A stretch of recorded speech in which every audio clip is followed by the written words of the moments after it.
Wrapping paper খুলে ভালোবাসার মানুষটির লাশ দেখে বাকরুদ্ধ হয়ে গেল তুরাগ। প্রিয়তমার লাশ জন্মদিনের উপহার হিসেবে পাবে এমনটা কল্পনা করেনি তুরাগ। সবাই জন্মদিনে কত সুন্দর চোখ ধাঁধানো উপহার পায়, সেক্ষেত্রে তুরাগ কী পেয়েছে? র্যাপিং পেপার মোড়ানো টলি ব্যাগে স্ত্রীর লাশ, যাকে কিনা সে নিজের থেকেও বেশি ভালোবাসে। এমনটা তো হবার কথা ছিল না। কাল সন্ধ্যা অবধিও তো দুজনে কত হাসি খুশি ছিল, স্বপ্নের মতো দিন ছিল। কয়েক ঘন্টার ব্যবধানে একটা ঝড়ো হাওয়ায় এসে সব তছনছ করে দিয়ে গেল। স্ত্রীর দিকে স্থির দৃষ্টিতে খানিকক্ষণ তাকিয়ে জ্ঞান হারালো তুরাগ। হুইল চেয়ারেই ঢলে পড়ল। ভালোবাসার মানুষটির লাশ দেখার চেয়ে ভয়ঙ্কর মুহূর্ত আর কি হতে পারে? এটা খুবই কষ্টদায়ক বিষয়। আওয়াজ পেয়ে কাজের মেয়ে শিলা দৌড়ে এলো সদর দরজার কাছে। দরজার কাছে এসে তুরাগের সামনে থাকা টেবিল ব্যাগে প্রতিভার লাশ দেখে সজোরে চিৎকার দিল। কাঁপা কাঁপা হাতে একটা মালকিনকে ছুতে গিয়েও ছুলো না, আবারও চিৎকার দিল।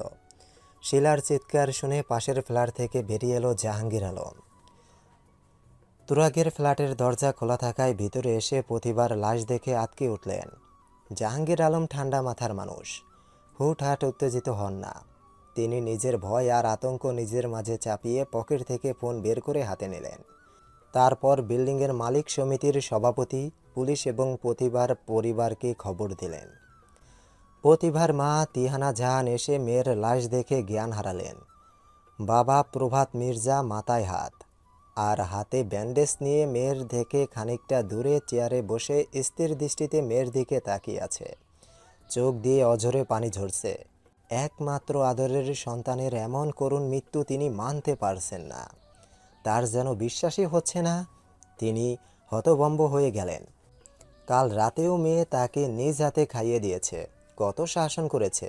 কাল অবধি মেয়েটা কত চঞ্চল ছিল, কিন্তু আজ তার চঞ্চল মেয়ের বদলে পড়ে আছে মেয়ের নিষ্প্রাণ দেহ।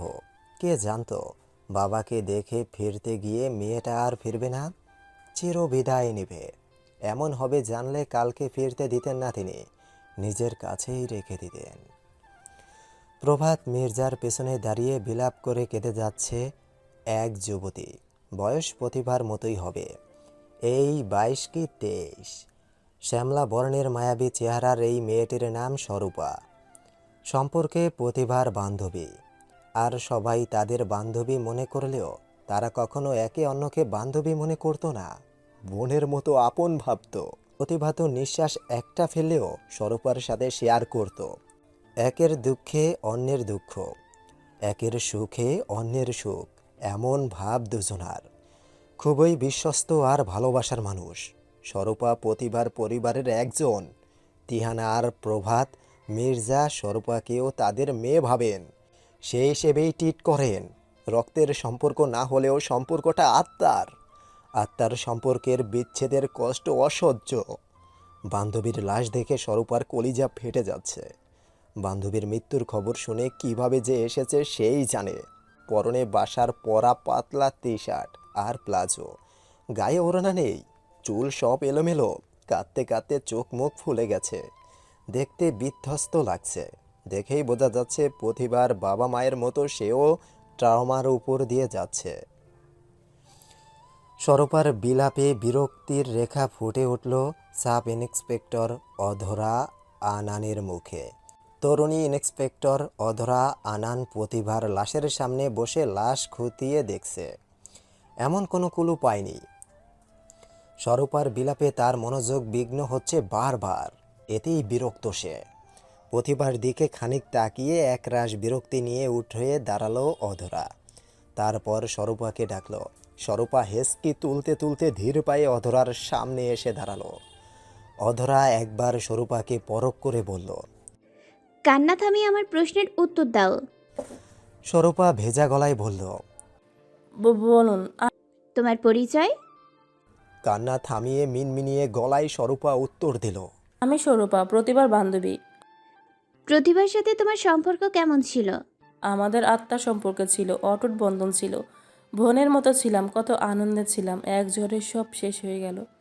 আর বলতে পারল না। স্বরূপা আবার সশব্দে কেঁদে দিল। স্বরূপার কথা আর ভাবভঙ্গি দেখে অধরা বুঝতে পারল দুজনের বন্ধনের গভীরতা বেশ। প্রতিবার মৃত্যুতেও সে ভীষণ কষ্ট পেয়েছে। রূপার এখন কথা বলার অবস্থায় নেই। অধরা স্বরূপাকে আর জিজ্ঞেস করল না। উপস্থিত সবার দিকে একবার চোখ বুলালো, তারপর কাজের মেয়ে শিলাকে ডাকলো। শিলা ভয়ে ভয়ে এগোলো। অধরা বলল, তোমার পরিচয়? সসিলা এই বর্ষাকা মেয়ের মমিয়া। ভয়ে ততস্থ হয়ে তোতলিয়ে বলল শিলা। অধরা বলল, কবে থেকে এই বাসায় কাজ করো? 2 বছর ধরে কাম করি। কাল রাত থেকে আজ পর্যন্ত তুমি কোথায় ছিলে? এই বর্ষাত আসছিলাম। তুরাগ মানে প্রতিভার স্বামী কোথায় ছিল? বর্ষাত আসছিল। প্রতিভা কোথায় ছিল? বাপের বাসাত গেছিল রাইতে। অধরা এবার নড়েচড়ে দাঁড়ালো, তারপর বলল, বাবার বাসায় গিয়েছিল কখন আর এসেছিল কখন? হাইজিন না গেছিল রাইজা বাইবের কথা আর তো আইন। শিলার ভাষার কাঠিন্য বেশ। অধরার বুঝতে কষ্ট হচ্ছে। অধরা বলল, গ্রামের বাড়ি কোথায় তোমার? নোয়াখালী। শিলার তোতলানো দেখে অধরা শান্ত কণ্ঠে বলল, ভয় না পেয়ে ঘটনা খুলে বলো, আমি কিছুই করব না, তবে সত্যটা গোপন করলে পরে আস্ত রাখবো না। বলো, আজ সকালে কি হয়েছিল? অধরার কথায় ঢোক গিলল শিলা।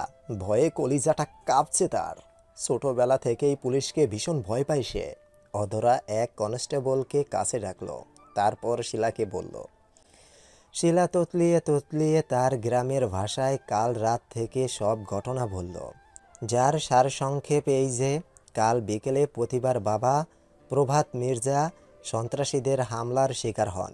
এতে তার মাথা ফেটে যায় এবং হাত কেটে যায়। চিকিৎসা শেষে সন্ধ্যায় তার ম্যানেজার তাকে নিয়ে বাসায় পৌঁছান। বাবার অসুস্থতার খবর শুনে সাথে সাথেই প্রতিভা বাবাকে দেখতে ধানমন্ডি বাবার বাসায় যায়। তুরাগকে শিলার দায়িত্বে রেখে যায়। বাবার বাসায় গিয়ে প্রতিভা খানিক পর পর শিলাকে ফোন দিয়ে তুরাগের খোঁজ নেয়। শিলাকে জানায় রাতেই সে বাসায় ফিরবে, তবে দেরি হতে পারে, যাতে তুরাগকে ডিনার করিয়ে মেডিসিন খাইয়ে দেয়। প্রতিবার কথায় রাত 10টা নাগাদ শিলা তুরাগকে ডিনার আর মেডিসিন খাইয়ে রুমে নিয়ে দিয়ে আসে। তুরাগকে বিছানায় শুয়ে দিতে চাইলে তুরাগ নিষেধ করে। তুরাগ জানায় হুইল চেয়ারে বসেই সে প্রতিবার আসার জন্য অপেক্ষা করবে। অপেক্ষা করতে করতে তুরাগ হুইল চেয়ারেই ঘুমিয়ে যায়। শিলা প্রতিবার জন্য অপেক্ষা করতে থাকে বাসার রুমে।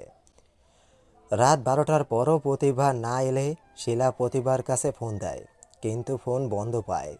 রাত 12:30 নাগাদ শিলার ফোনে একটা মেসেজ আসে প্রতিভার নাম্বার থেকে। মেসেজটা ছিল এমন যে, বাবার অসুস্থতার জন্য আজ বাসায় আসবে না, কাল সকালে আসবে, সাবধানে থাকতে, তুরাগের খেয়াল রাখতে। প্রতিবার মেসেজ পেয়ে শিলা নিজের রুমে গিয়ে ঘুমিয়ে পড়ে। সকাল 8টায় শিলা তুরাগকে ঘুম থেকে জাগিয়ে ওঠায়। তুরাগ তখন হুইল চেয়ারেই বসা। চোখ খুলেই স্ত্রীর খোঁজ করে তুরাগ। স্ত্রীকে ফোন করে বন্ধ পেয়ে চিন্তিত হয়। শেষে শিলা প্রতিবার মেসেজের কথা বললে তুরাগ কিছুটা শান্ত হয়। তুরাগ মলিন মুখে স্ত্রীর জন্য অপেক্ষা করতে থাকে। সকাল 8:30টায় বাসার কলিং বেল বাজে। কলিং বেল পেয়ে প্রতিভা এসেছে ভেবে শিলা দৌড়ে গিয়ে দরজা খুলে। স্ত্রী এসেছে ভেবে তুরাগও নিজের রুম থেকে বেরিয়ে আসে। তারপর বাসার রুমের এক কোণায় থাকা সদর দরজার কাছে যায়। দরজা খুলে নূর করিমকে দেখে শিলা তুরাগ দুজনেই হতাশ হয়। দুধওয়ালা এসেছে গরুর দুধ দিয়ে যেতে। বায়ুবৃদ্ধি দুধওয়ালা নূর করিম প্রতিদিন সকাল 8টা কি 9টার মাঝে এসে তার পোষা গাভীর দুধ দিয়ে যায় ফ্ল্যাটে ফ্ল্যাটে। আজও তার ব্যতিক্রম হয়নি। শিলা নূর করিম থেকে দুধের প্যাকেট নিয়ে নেয়। নূর করিম চলে যায়। শিলা দরজা বন্ধ করতেই চোখ যায় দরজার পাশে রাখা র্যাপিং পেপার মোড়ানো বড় গিফট বক্সটার উপর। শিলা তুরাগকে দেখায়। তুরাগের মনের অবস্থা ভালো না থাকায় গিফটের দিকে ভালো করে নজর দেয় না, বলে হয়তো অন্য কারো। শিলাকে ভিতরে আসতে বলে। শিলা ভালো করে গিফট পেপারের ওপর তাকাতেই তুরাগের নাম দেখতে পায়। টেনে টুনে 8 পাস করায় একটু পড়তে বা বুঝতে সমস্যা হয় না যে গিফটটা তুরাগের জন্যই আসছে। শিলা বক্সটা ঠেলে ঠেলে ভিতরে নিয়ে আসে, যেহেতু অনেক ভারী। ভিতরে এনে তুরাগের সামনে রেখে তুরাগকে নেম কার্ডে তুরাগের নাম দেখায়। এবং গিফটটা খুলে দেখতে বলে। র্যাপিং পেপারের উপর নেম ক্যাডে শুভ জন্মদিন তুরাগ, তোমার জন্মদিনে ছোট্ট একটা উপহার আমার পক্ষ থেকে। লেখাটা দেখে তুরাগ গিফট খুলতে নেয়, কারণ লেখাটা ছিল প্রতিভার। স্ত্রীর লেখা চিনতে অসুবিধা হয় না তার। তুরাগ ভাবে প্রতিভা তাকে জন্মদিনের সারপ্রাইজ দিবে বলেই বাবার বাসা থেকে আসেনি, আর প্রতিভাই এই গিফটটা পাঠিয়েছে। তুরাগ যখন গিফটটা খুলতে ব্যস্ত, তখন শিলা রান্নাঘরে চলে যায় সকালের নাস্তা তৈরি করতে। মিনিট 20 পরে বসার ঘর থেকে কোনো স্টিলের ঝনঝন আওয়াজ শুনে বসার ঘরে আসে শিলা।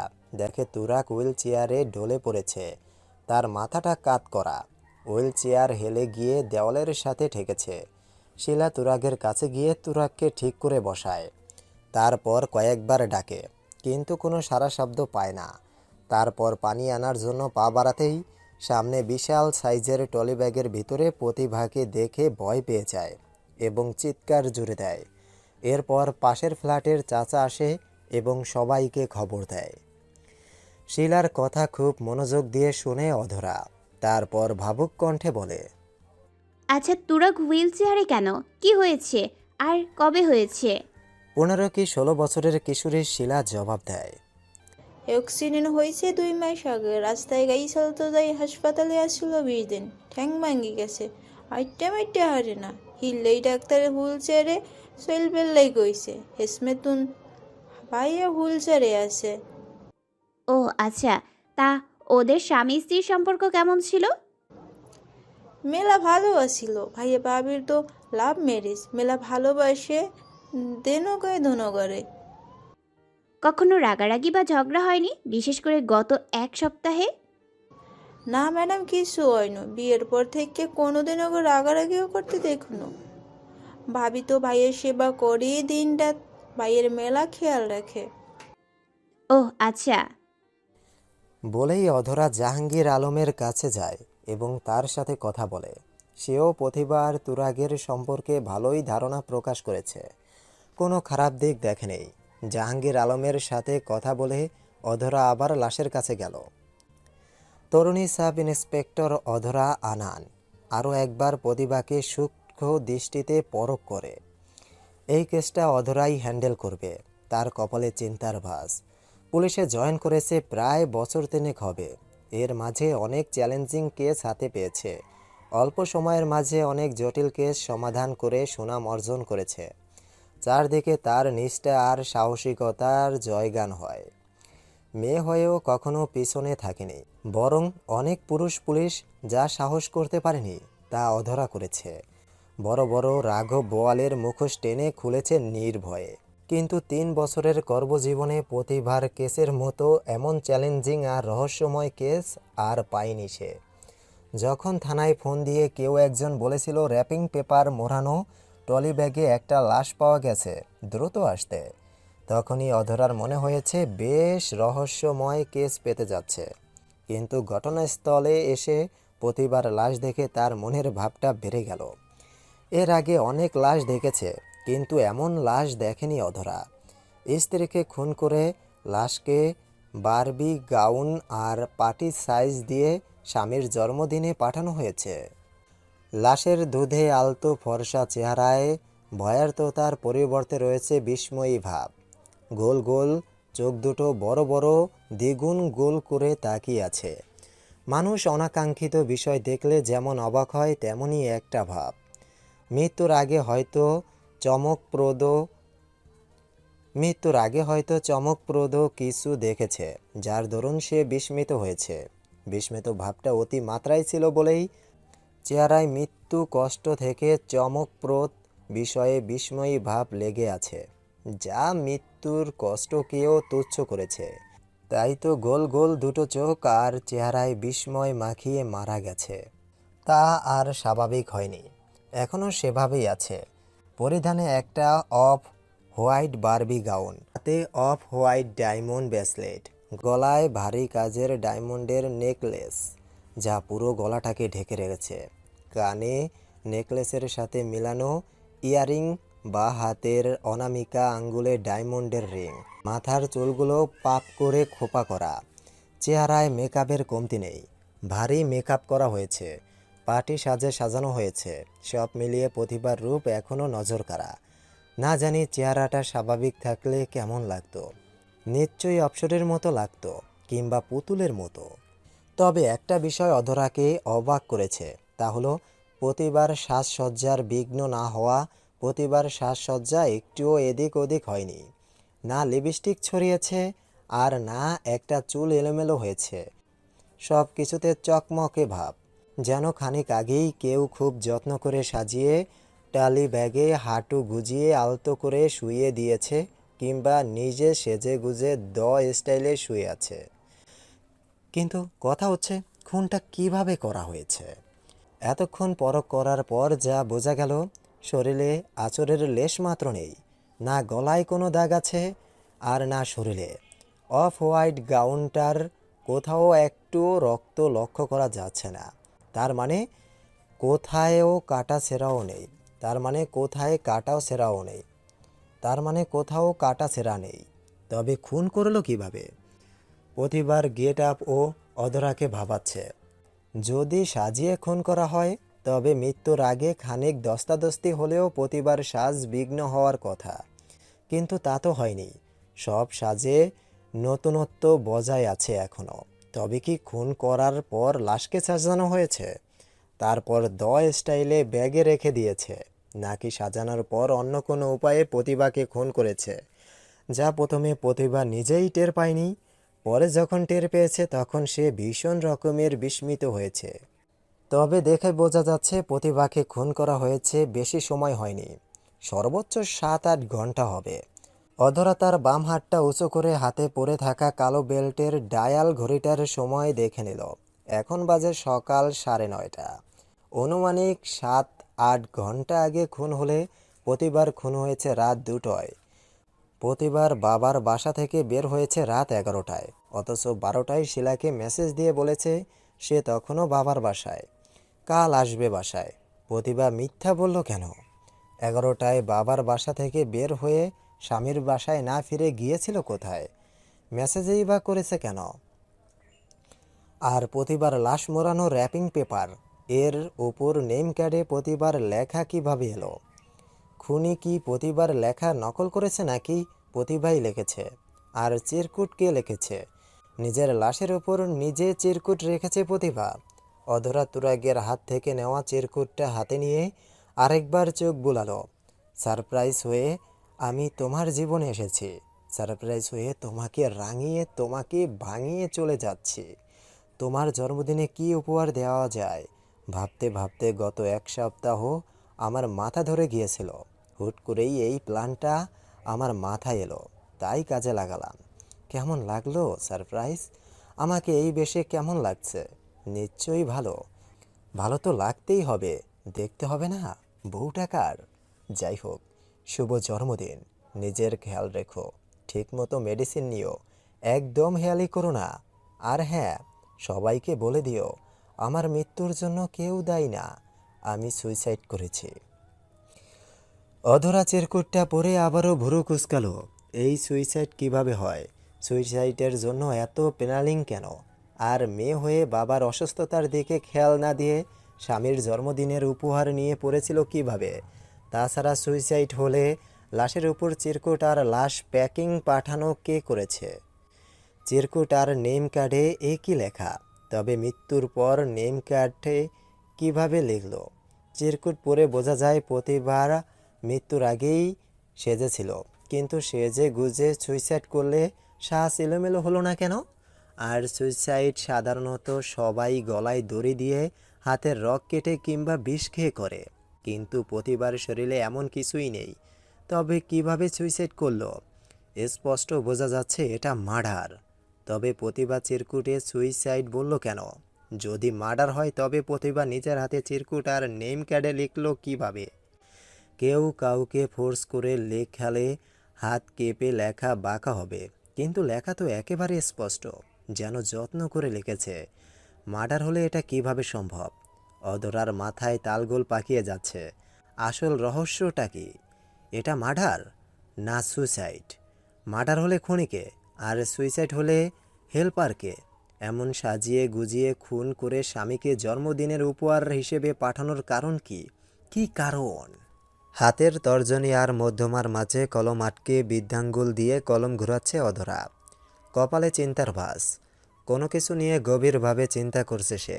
তার চিন্তার গভীরতায় আছে প্রতিভার কেসটা। খানিক আগেই প্রতিভার ফরেন্সিক রিপোর্ট হাতে পেয়েছে সে, যাতে বলা হয়েছে প্রতিভা প্রেগনেন্ট ছিল, 3 মান্থ রানিং। অধরা ধারণা করেছে প্রতিভার প্রেগনেন্সির কথা পরিবারের কেউ জানে না, হয়তো তুরাগও জানে না, কারণ প্রেগনেন্সির বিষয় জানা থাকলে সবার রিয়াকশন ভিন্ন হতো। সাধারণত প্রথম সন্তান নিয়ে মা বাবার আশা আকাঙ্ক্ষা আনন্দ উল্লাস বেশি থাকে। যেহেতু প্রতিভা তুরাগের লাভ ম্যারেজ এবং দুজনের মাঝে ভালোবাসা বেশ, তবে বেবি নিয়ে আনন্দটাও বেশি থাকার কথা এবং কেয়ারও বেশি থাকার কথা। প্রতিভার প্রেগনেন্সির কথা তুরাগ জানলে এত রাতে প্রতিভাকে একা ছাড়ার কথা না।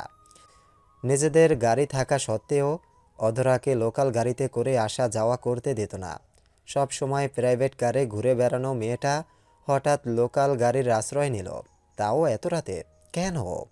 এই প্রশ্নও রহস্যজনক। প্রেগন্যান্সি এবং প্রতিবার লোকাল গাড়ি চড়ার রহস্যটা তুরাগের জবানবন্দি থেকে ক্লিয়ার হওয়া যাবে।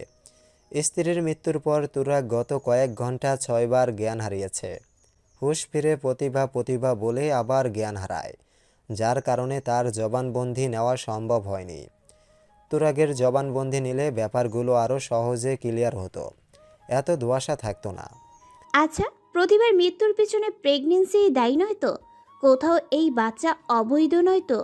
প্রতিভা কি পরকীয়ায় লিপ্ত ছিল এবং বাচ্চাটা তার প্রেমিকের, যার কারণে তুরাগ জানার আগে প্রতিভা কারো সাথে প্ল্যান করে নিজের মৃত্যু নিজে ডেকেছে?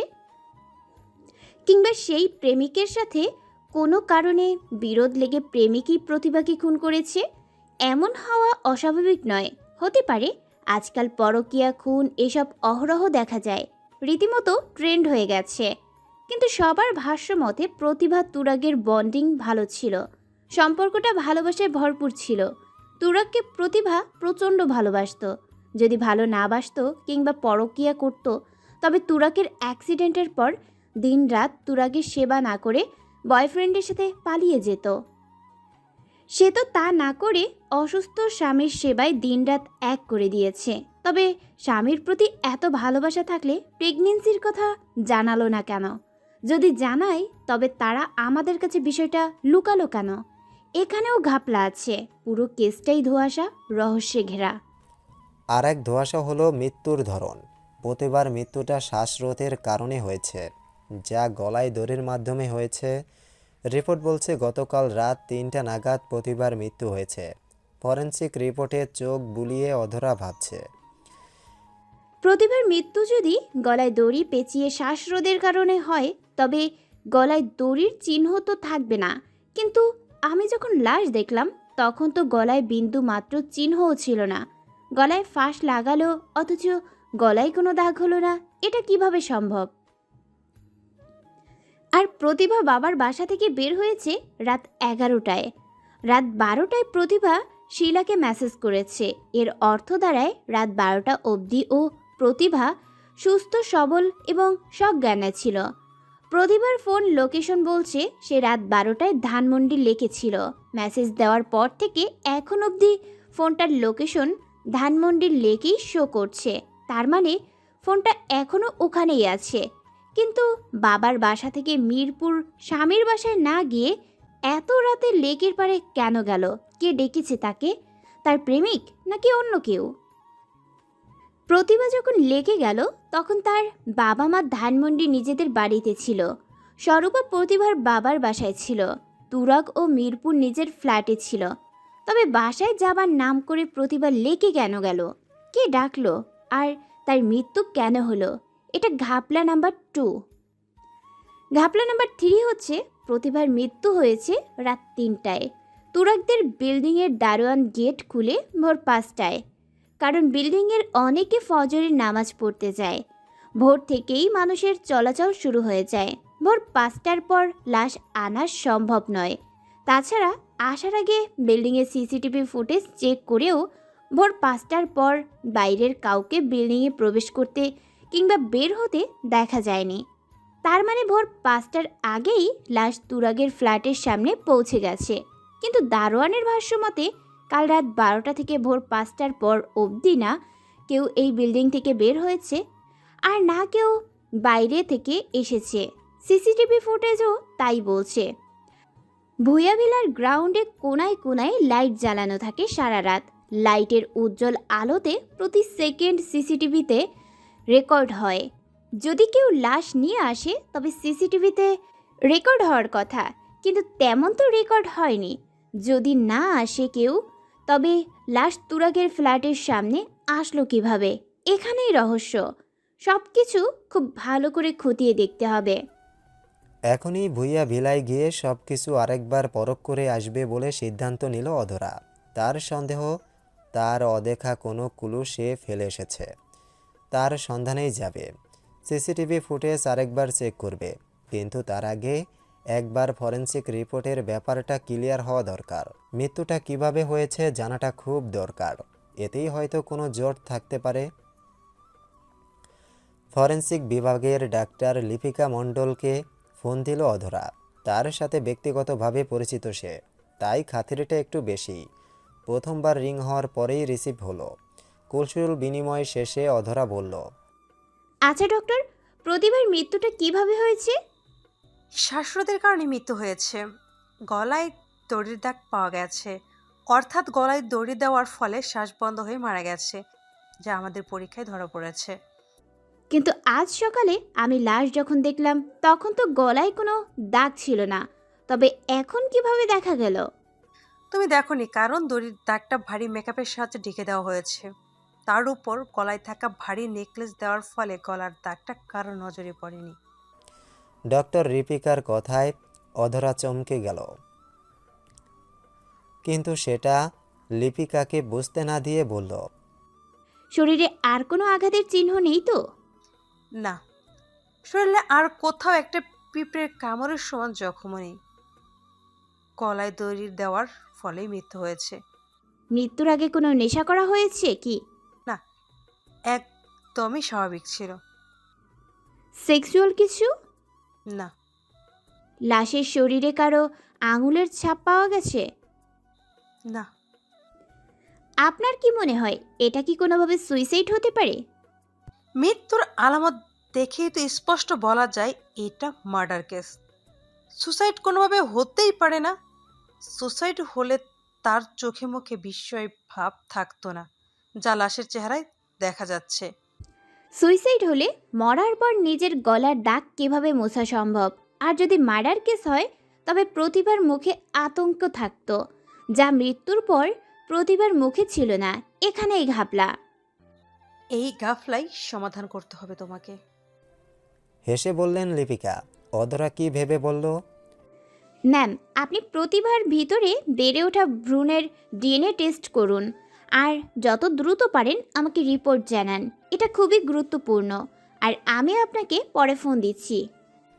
বলেই লিপিকার উত্তরের আশা না করে ফোন কেটে দিল অধরা। তারপর কনস্টেবল আদাপ্রকে ডাক দিল। অধরার তলবে মিনিট খানেকের মাঝেই অধরার কেবিনের দরজায় এসে দাঁড়ালো 40 ঊর্ধ্বে এক শ্যামবরণের লোক, পরনে পুলিশি পোশাক। দরজায় নক করে বলল, আসবো ম্যাডাম? আসুন। আদাপ্র ভিতরে এসে অধরার ডেস্কের সামনে নত ভঙ্গিতে দাঁড়ালো। অধরা বলল, আদাবর সাহেব, আপনাকে যে দায়িত্ব দেওয়া হয়েছে তা পালন করেছেন? জি ম্যাডাম। রিপোর্ট বলুন। লাশের ওপর থাকা চিরকুট, name card, wrapping paper, tally সব কিছু তো পরীক্ষা করেছে ফিঙ্গারপ্রিন্ট বিভাগ। তাদের দেওয়া রিপোর্ট মোতাবেক চিরকুট এবং নেম কার্ড ব্যতীত কোথাও কারোর আঙুলের ছাপ নেই। চিরকুট এবং নেম কার্ডে আঙুলের ছাপ পাওয়া গেছে, যা লাশের আঙুলের ছাপের সাথে ম্যাচ করে। তার মানে চিরকুট আর নেম কার্ড প্রতিভাই লিখেছে। আনমনে বলল অধরা। আদাপ্র বলল, জি ম্যাডাম, তবে একটা কথা বলতে হয়, এটা পূর্ব পরিকল্পিত মার্ডার। খুনি সব কিছু ঠান্ডা মাথায় নিখুঁতভাবে করেছে। কোথাও একটা ক্লু এ রেখে যায়নি। তাজা বলেছেন, তবে সুইসাইড কিংবা মার্ডার কোনোটাই শিওরভাবে বলতে পারছি না। সুইসাইড হোক কিংবা মার্ডার, সবটাই পূর্ব পরিকল্পিত। তাই কেসটা এখনও ধোঁয়াশাময়। আমার মনে হয় আমাদের আবার ভুইয়া ভিলায় যাওয়া দরকার, সব কিছু আরেকবার খতিয়ে দেখা দরকার, কোথাও কোনো ক্লু রেখে আসলাম কিনা। জি ম্যাডাম। এরই মাঝে দরজায় নক হলো। দরজায় পুলিশের পোশাক এক যুবক দাঁড়ানো। অধরা ভিতরে আসতে বলল। অনুমতি পেয়ে পুলিশ কনস্টেবল জিহাদ অধরার কেবিনে প্রবেশ করলো। একটা ফাইল অধরার দিকে এগিয়ে দিয়ে বলল, ম্যাডাম, সবার call list, details and location. Pratibha জিয়াদের হাত থেকে ফাইলটা হাতে নিয়ে খুলে খুব মনোযোগ দিয়ে পড়ল। তারপর বলল, ফোন লোকেশন অনুযায়ী কাল রাত 12টা থেকে সকাল 10টা অবধি প্রতিভা মির্জা, তিহানা এবং স্বরূপা প্রভাত মির্জার নিজের বাড়ি তথা মির্জা হাউজে ছিল। তুরাগ আর শিলা মিরপুরে তুরাগের ফ্ল্যাটে ছিল। প্রতিভা ছিল ধানমন্ডি লেকে। এখনও প্রতিভার ফোন লেকেই অ্যাক্টিভ। জি ম্যাম। তার মানে এরা সবাই সত্যিই বলেছিল, মনে মনে বলল অধরা। এই মুহূর্তে অধরা বসে আছে মিরপুরের পূর্ব কাজীপাড়ার 7 তলা বিশিষ্ট বিল্ডিং ভুইয়া ভিলার কন্ট্রোল রুমে। উদ্দেশ্য আরও একবার সিসিটিভি ফুটেজ চেক করা। গত দুদিনের সিসিটিভি ফুটেজ চেক করে হতাশ হলো, কোনো সন্দেহজনক কিছুই পেল না। দেখতে দেখতে একটা দৃশ্য দেখে বিস্মিত হলো অধরা। মিনিট 10 সিসিটিভির ফুটেজ মিসিং। কাল রাত 4টা থেকে 4টা 10 অবধি ফুটেজ নেই। কেউ ফুটেজটা কেটে দিয়েছে। রাতে 3টা 59-এর পর 4টা 11-র ফুটেজ শো করেছে। মাঝখানের 10 মিনিট কেটে আগে পরের সময়টাকে এডিট করে জোড়া দিয়ে দিয়েছে। এমনভাবে এডিট করেছে, সময়ের দিকে নজর না দিলে বোঝাই যাবে না যে মাঝের 10 মিনিট নেই। অতি নিখুঁতভাবে করার কারণ সকালে চেক করার সময় অধরার চোখে পড়েনি। যা সূক্ষ্ম দৃষ্টিতে দেখায় এমন চোখে পড়েছে। তার মানে এই 10 মিনিটের মাঝেই প্রতিবার লাশ তুরাগের ফ্ল্যাটের সামনে রেখে গেছে কেউ। প্রতিবার মৃত্যু হয়েছে রাত 3টায়, লাশ পৌঁছেছে 4টায়। 1 ঘন্টার মধ্যে মৃত্যু, সাজানো, প্যাকিং এবং গন্তব্য প্রেরণ সব হয়েছে। এটা কিভাবে সম্ভব? তবে একটা কথা ক্লিয়ার যে এসব মোটেও একজনের ক্রিয়া দ্বারা নয়। এতে কয়েকজন কিংবা একটা দলের সম্পৃক্ততা আছে। না হলে 10 মিনিটের মাঝে লাশ জায়গা মতো পৌঁছানো, সিসিটিভি ফুটেজ ডিলিট করা এবং পালায়ন একজনের দ্বারা সম্ভব নয়। আর এটা পূর্ব পরিকল্পিত হত্যা, সুইসাইড নয়। কোনোভাবেই সুইসাইড হতে পারে না। মার্ডারের জন্য প্ল্যানের দরকার হয়, সুইসাইডের জন্য না। সেকেন্ড 10 ভেবে অধরা ভুইয়া ভিলার মালিক সমিতির সভাপতিকে তলব করল। 10 জনের অংশদারিত্বের ভিত্তিতে গড়ে উঠেছে কাজীপাড়ার ভুইয়া ভিলা। এর একটা মালিক সমিতি আছে, যার সভাপতি দেলোয়ার ভুইয়া। বয়স 50-এর ঘরে গিয়ে আটকেছে। ময়লা গায়ের রং, মোটা ঠোঁটের ওপর মোটা ঘন কালো গোঁফ, চ্যাপটা চিবুক, দানবের মতো শরীর, চেহারায় হিংস্রতার আভাস। মূলত তিনি নেতা, গোছের লোক। রাজনীতি করেন, বেশ প্রভাবশালী। এলাকায় অনেক দাপট তার এই দাপটের জন্যই 10 জনের মালিক সত্ত্বেও বিল্ডিংটা তার নামে নামকরণ করা হয়েছে। অধরার তলব পেয়ে খানিক পরেই দেলোয়ার হোসেন মালিক সমিতির সবাইকে নিয়ে বীর বেশে হাজির হলেন কন্ট্রোল রুমে। ভাবটা এমন যেন তিনি কোনো মহান কাজে যাচ্ছেন। অধরা সবার দিকে এক নজর দিয়ে বলল, মালিক সমিতির সভাপতিকে আমি। কন্ট্রোল রুমের এক কোনায় থাকা একটা চেয়ার টেনে পায়ের উপর পা রেখে বসে বললেন দেলোয়ার ভূঁইয়া। অধরা দেলোয়ার ভূঁইয়ার দিকে সন্দেহের তীক্ষ্ণ দৃষ্টিতে তাকালো। অধরার মনে হচ্ছে এই লোকটা খুন করতে পারে। চেহারায় খুনি খুনি ভাব আছে। তাছাড়া নেতা মানুষ, তাদের জন্য এসব বা হাতের খেলা। তবে প্রমাণ ছাড়া তো আর যাকে তাকে খুনির পদবি দেওয়া যায় না। তাই মনের সন্দেহকে মনে চেপে রেখে অধরা বলল, কন্ট্রোল রুমের দায়িত্বরত কার উপর ন্যস্ত? ফরিদদের উপর। গভীর মুখে বললেন দেলোয়ার হোসেন। অধরা বলল, কোথায় সে? ডাকুন। সে তো এখানে নেই, গ্রামে গেছে অসুস্থ মাকে দেখতে। কণ্ঠের গাম্ভীর্যতা বজায় রেখে বললেন দেলোয়ার ভূঁইয়া। দেলোয়ার সাহেবের উপর সন্দেহের দৃষ্টি ফেলে অধরা বলল, কবে গেছে? 2 দিন আগে। এই দুদিন কন্ট্রোল রুম কে কন্ট্রোল করেছে? কন্ট্রোল রুমের দায়িত্ব একজনের ছিল, সে হচ্ছে ফরিদ। সে কন্ট্রোল রুম কন্ট্রোল করে। ফরিদের অনুপস্থিতিতে কন্ট্রোল রুম খালি থাকে। সিসিটিভিতে সব রেকর্ড হয়।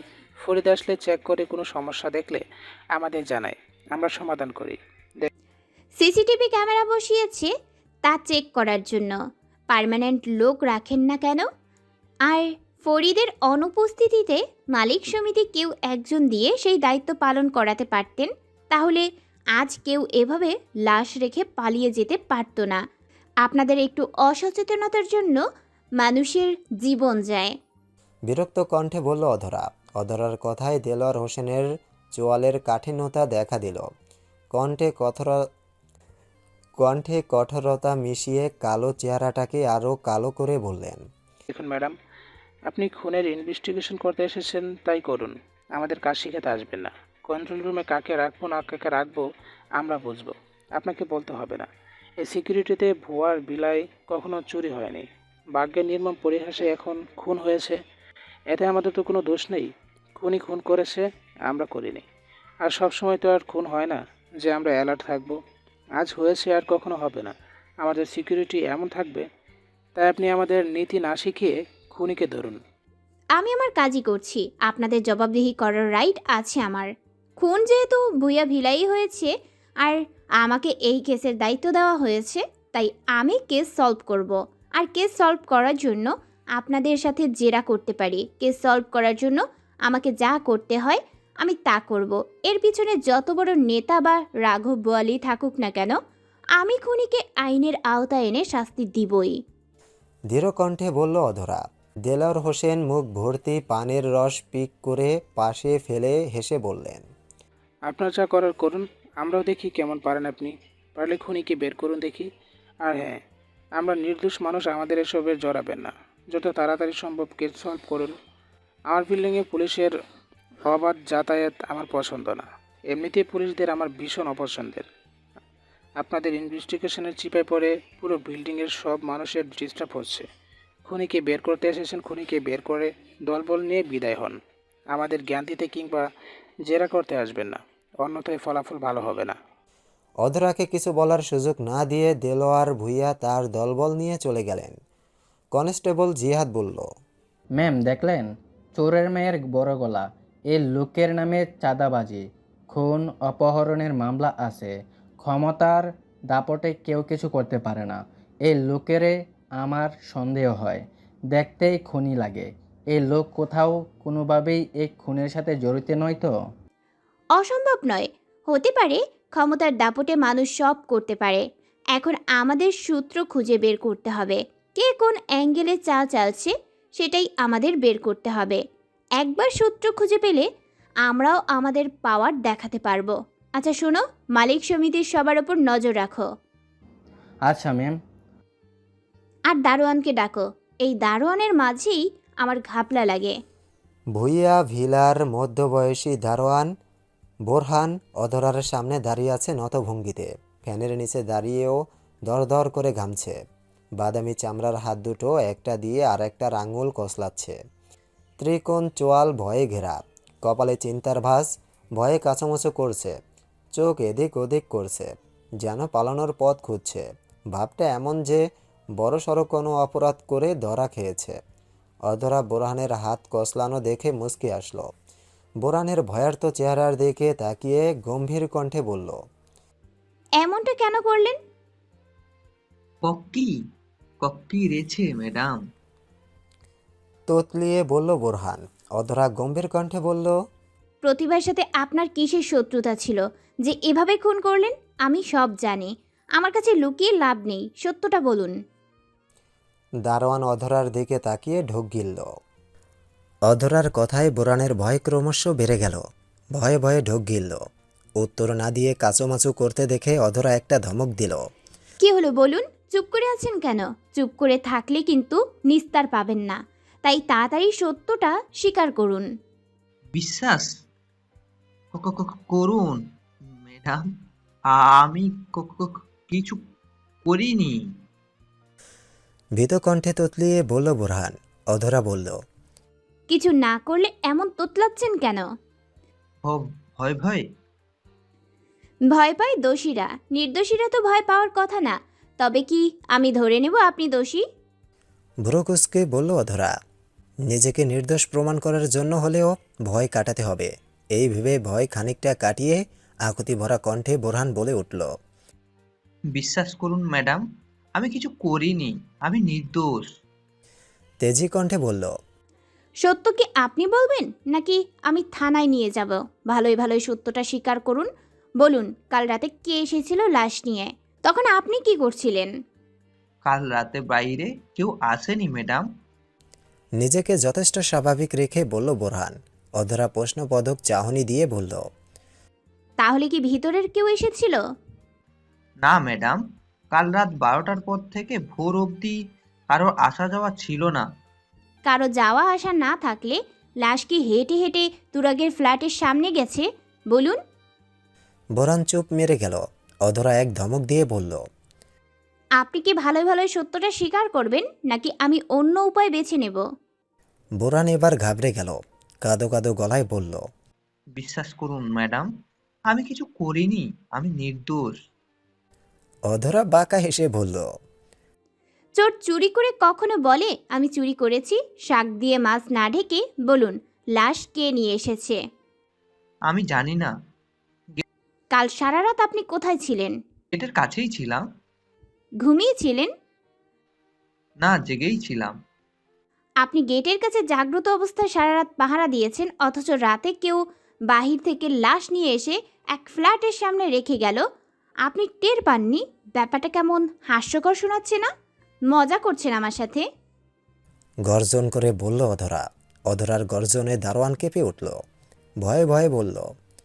বিশ্বাস করুন ম্যাডাম, আমি সারা রাত গেটের কাছেই ছিলাম, শুধু মাঝে একবার ছাদে গিয়েছিলাম। এছাড়া পুরো রাত আমি গেটের কাছেই ছিলাম, কিন্তু কাউকে বাইরের থেকে আসতে দেখিনি কিংবা কেউ ভেতরের থেকে বের হয়নি। অধরা এবারে সন্দেহী কণ্ঠে বলল। কখন গিয়েছিলেন ছাদে, আর কেন গিয়েছিলেন?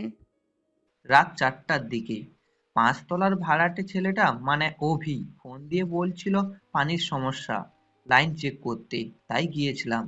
আমি লাইন চেক করে দিয়েই চলে এসেছি। বিশ্বাস করুন ম্যাডাম, এর বাইরে আমি আর কিছুই করিনি। দারোয়ানের করুণ কণ্ঠে বলা কথা শুনে জিহাদ আর আদারফ একে অপরের চোখ চাওয়াচাই করল। অধরার দৃষ্টি আরও তীক্ষ্ণ হলো। অধরা জানত যে দারোয়ান কোনো দোষ করেনি, এসবে অন্য কারো হাত আছে। কারণ এত সব প্ল্যান করে খুন করা দারোয়ানের পক্ষে সম্ভব না। তাও দারোয়ানকে ভয় দেখাচ্ছে, যেন দারোয়ান কিছু জানা থাকলে বলে দেয়। অধরা নড়ে চড়ে বসল, তারপর বলল। আপনি গিয়ে কি দেখলেন? পানির লাইনে কোনো সমস্যা ছিল? আর সেখানে কি কলার মানে অভি ছিল? আমি গিয়ে দেখলাম পানির লাইন সব বন্ধ করা। তা দেখে আমি সব অন করলাম। আর আমি গিয়ে ছাদে অভিকে দেখি না। আমি আমার কাজ সেরে চলে এসেছি। আসার সময় আপনি তুরাগের ফ্ল্যাটের সামনে কোনো বক্স দেখেছেন? না, আপনি ছাদ থেকে নেমে সোজা গেটে গিয়েছেন? আমি ছাদ থেকে নেমে আমার রুমে গিয়েছিলাম, তারপর গেটের কাছে গিয়েছি। কেন? অধরার তড়িৎ প্রশ্নে দারোয়ান কাচুমাচু শুরু করল। অধরা ভুরু কুঁচকে বলল। কেন গিয়েছিলেন? মানে বেশ ছাপ পেয়েছিল। দারোয়ানের কথা আর কাচুমাচু দেখে বুঝতে পেরে জিহাদ বলল। ওয়াশরুমে গিয়েছিলেন। লজ্জিত চেহারা নিয়ে মাথা নাড়ালো বোরহান। অধরা প্রসঙ্গ ঘুরিয়ে বলল। ওয়াশরুম থেকে বেরিয়ে যখন গেটের কাছে গেলেন তখন কি গেট অন ছিল? না, আগের মতোই বন্ধ ছিল। পাঁচতলার অভি কি করে? মানুষ কেমন? কি করে জানি না, তবে প্রতিদিন সকালে সিগারেট খেতে খেতে বের হয়, রাতে সিগারেট খেতে খেতে বাসায় ফিরে। আসা যাওয়ার পথে কখনো তেমন কথা বলে না, কেমন গম্ভীর টাইপের। অভির সাথে প্রতিভা বা তুরাগকে কথা বলতে দেখেছেন কখনো? দারোয়ান খানিক ভাবল, তারপর বলল। ওই সাথে প্রতিভা ম্যাডামকে তর্কাতর্কি করতে দেখেছি একবার। বোরহানের কথায় অধরা চমকে গেল, তারপর বলল। কবে? 1 মাস খানেক আগে একদিন দুজনে সকালে গেটের কাছে দাঁড়িয়ে তর্কাতর্কি করছি, খানিক পরে দুই দিকে চলে গেছে। কি নিয়ে ঝগড়া করছিল, শুনেছেন কিছু? পুরোপুরি শুনিনি, শুধু এটুকু শুনেছি প্রতিভা ম্যাডাম বলছিল, দোহাই লাগে আমার জীবনটা শেষ করবেন না, আমাকে শান্তিতে থাকতে দিন। শিকারের নাগাল পেলে শিকারীর চোখ যেমন চকচক করে ওঠে, দারোয়ানের কথায় অধরার চোখও তেমনি করে উঠল। অধরা বলল, নাম কি ছেলেটার? অভিলাষ। হিন্দু? না, মুসলিম। একা থাকে? না, আমার বাবা মার সাথে থাকে। আর কখনো অভিলাষকে প্রতিভার সাথে দেখেছেন? না ম্যাডাম। আচ্ছা যান, আপনি সন্দেহের কিছু দেখলে আমাকে জানাবেন, ঠিক আছে? জি ম্যাডাম। দারোয়ান চলে যেতেই অধরা বলল, পানির পাইপ বন্ধ থাকা, দারোয়ানকে কল করা এবং ছাদে যাওয়া সবটাই পূর্ব পরিকল্পিত।